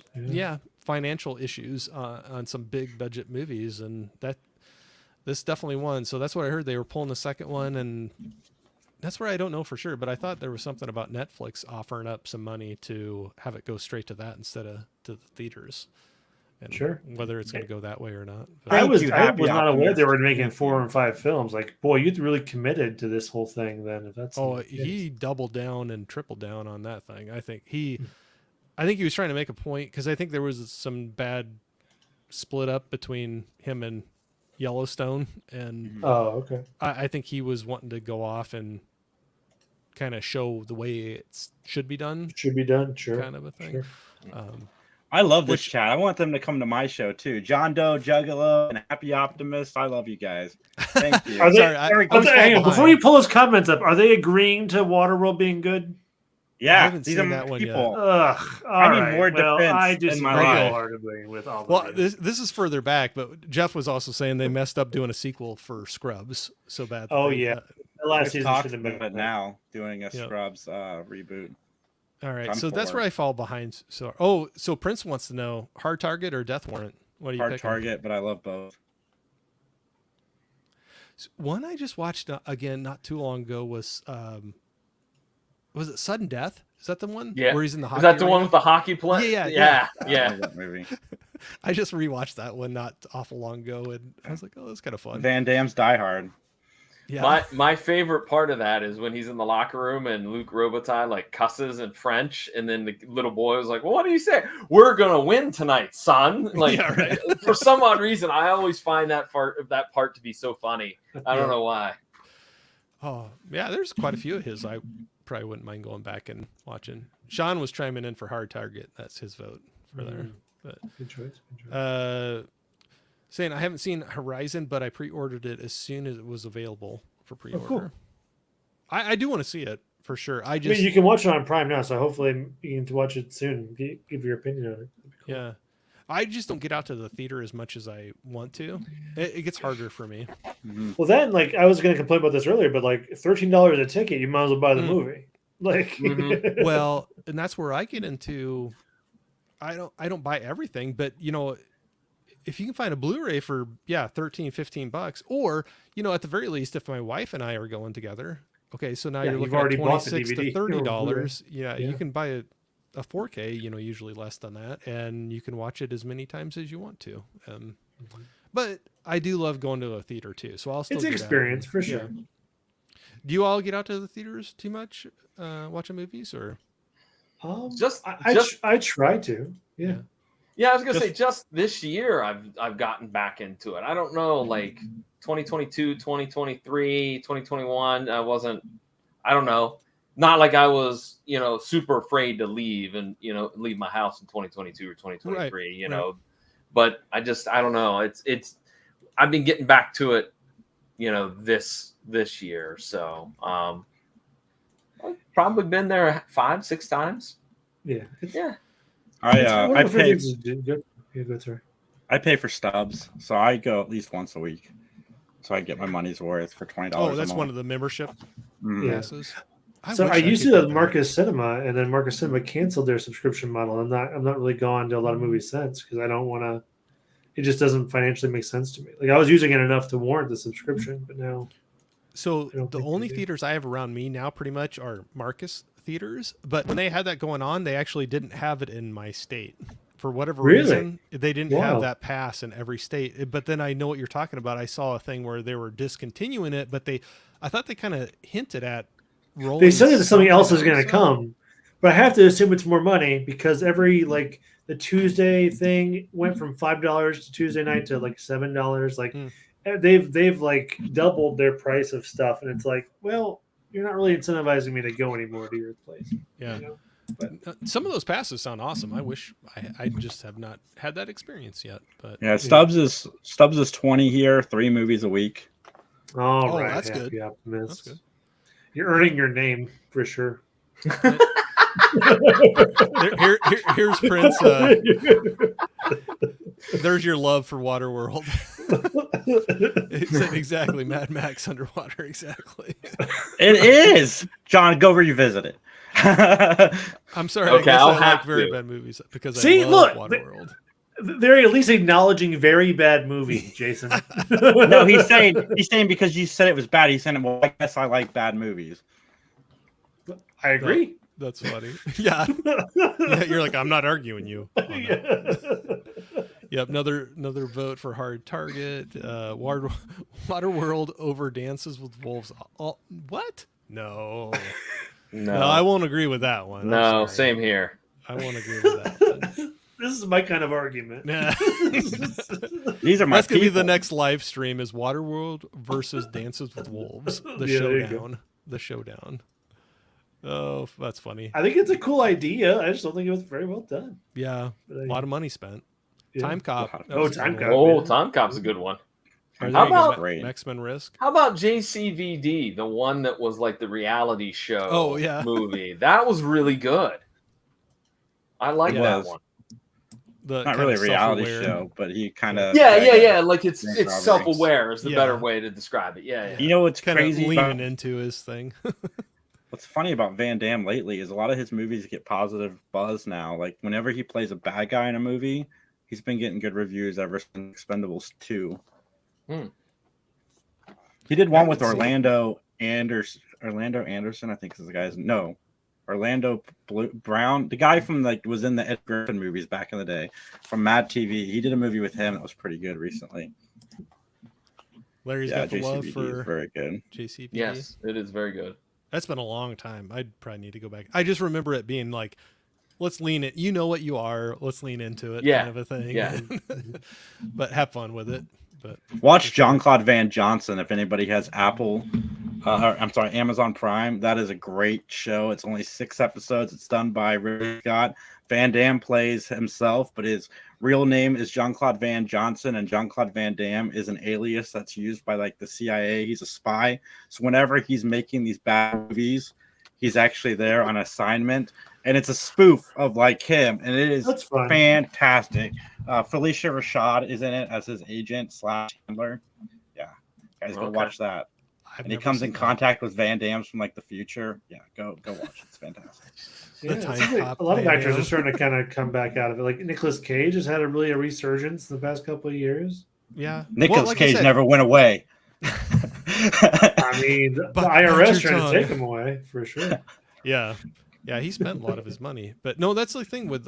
So I know, like, I wasn't the huge fan of Longlegs, but man, he's been getting a lot of praise for it. So I won't take that away from him. There's a lot of buzz about him, and that a lot of people that like it. But he definitely was being Nick Cage dialed to like 11 or 12 in that one. I'll say that. That's what I love about Nick Cage. Even in the crappiest movie, he's 100% into it. He'll give you everything he's got. He'll give you everything. That was like not too long ago. I saw him in was it Willy's Wonderland? Is that the one? I loved that movie. Yeah, I love that movie. So, but that's where I'm like, I don't know. I think he's found a comfort zone where they're just like, here you go, and then he just leans into it and gives it his. Yeah, he's just having fun with it. Yeah, for sure. Well, is there anything else that we can wrap up with here? Yeah, I was going to say we can wrap up. I would say before we take off, do any of you have anything coming up here really soon that you want to throw out for people to watch for? And we can kind of wrap her up. I appreciate, I'll say this, not to cut off from there, but I appreciate all the time that y'all spent. I know we've been on for quite a while, and I appreciate, you know, taking your time out of your nights, to be able to hang out with me. I had a lot of fun. I'm glad you were able to do it, but yeah, like if each of you, do you have anything coming up that you want to throw out there for people to watch for? Yeah, dude, I've been waiting for the call to come on your show since Sal introduced us. Like, I've been waiting by my computer. I'm like, I cannot wait to be on the show. I called you the 10 Commandments of YouTube shows. Why is Corey such an a-hole? He has not had me on my show. So I hope we get to come on again. Yeah, next week we're doing Remake Revolution. 2 teams are going to pitch, not really a remake, but kind of a re-envisioning of 2 childhood characters that weren't originally intended to be together. And again, if you're new and didn't hear my example earlier, I want an Amelia Bedelia Inspector Gadget rom-com. I like Hallmark movies. These guys give me crap about it, but I would like that done with those 2 characters. So the guys are going to do something, not rom-com, but something similar where they take the 2 characters, and that's on Saturday's show. And then Sunday, for now, we're weekly with Matt Talk. I know that might be changing soon now that John's back to work, but yeah, tune in to Matt Talk at 8 p.m. on Sundays, where I will keep explaining that the new Matlock show with Kathy Griffin, Kathy Bates, Lord, Kathy Griffin. Can you imagine? I'm in. I am so in. Yeah. I just had an image come into my head that I was like, wow, that'd be a heck of a show, I guess. As I'm saying, I'm like, wait, Kathy Griffin's in this? No, Kathy Bates is not a reboot. But anyway, John. Well, I'm going to plug pvdcast.com. Yeah. It's my own personal podcasting project. It's available through all those other places like iHeartRadio app or Apple Podcasts, Spotify, et cetera. Again, this week coming up on Thursday, going to be interviewing and chatting with Charlotte Kirk, who has a new movie out called Duchess. Right now, the current episode is the SummerSlam review show, where myself and my guests, the Pro Wrestling Pundits, recap what happened at SummerSlam, future WWE plans, et cetera. And should we talk about Monroe? We've already kind of talked a little bit about it for sure. Do you want to do it, Justin, to talk about Monroe? Yeah, get Justin on. Talk about. Oh, I and forget the then date. catch Justin on OnlyFans at Justin's feet. Anyway, continue, Justin. Justin does not have an OnlyFans. I will say I was pretty obtuse about the Waterworld thing. So those of you that liked Waterworld, I'll make you this promise: I will watch Waterworld again. Probably still hate it, but it's been a while, so I will at least make that caveat. I will go back. We'll have you on again for a Thunderbird. recap, the That's- rewatch. Yeah, for there you go. optimists out there. There you go. Well, then I'll talk about. We are going to be the 13th and 14th of September. We're going to be in Monroe, Michigan, at the Monroe Comic Con. If you're interested in checking out all the folks that are going to be there, some great stars are going to be there. Some great comic book creators are going to be there as well. Just go to monroecomic-con.com, and that will get you to the website where you'll see all of the individuals that are going to be there. Joe Rubenstein, James O'Barr from The Crow is going to be there. Mickey James from the WWE. A lot of great talented folks are going to be there. Some cool folks. So if you want to make a little road trip to Michigan, come on. I will be there trying to become besties with Clint Howard so I can be in his brother's next big film. And That's right. Wait. Clint Howard. I knew there was one I forgot. Yeah. So yeah, we'll be there too. It's a lot of fun if folks want to come out. Just for I need to hit a con sometime. They always look like so much fun, but I just have not gotten to one before. So someday, that's on the wish list. Sometime, yeah. That's what I hear. Like for all the fun things you want to do, for sure. Apply to be on panel. Apply to do a panel because you can get in for free. And that's an experience. Let's do this as a panel. Like, have me come on. I'll just talk nonstop and and aimlessly, and you can let me come in for free. And you are surprisingly talking about a lot of panels I've seen. So you're right. You're right on track. There you go. That's all right. That's all right. So, but if you all will hang out for just a minute after I, end the stream here, just to say a quick goodbye to you. But I'll say again, I appreciate you all three being on here. I really do. I know we've talked about it before, but I always get a thrill that people even want to come on and talk. So it's lots of fun. You don't have to twist my arm too hard to talk about movies or, geeky stuff or, whatever else we have going on. And everybody in the chat, I appreciate you so much. That's the reason why I've fallen in love with live streaming so much, having you all come out there and throw your questions out or say hi. Whatever it is, if you're in here the long haul or just a little bit or catching a replay, really do appreciate it. And thank you so much for coming out. So with that, I think we'll all say goodnight and we'll catch you all here real soon. So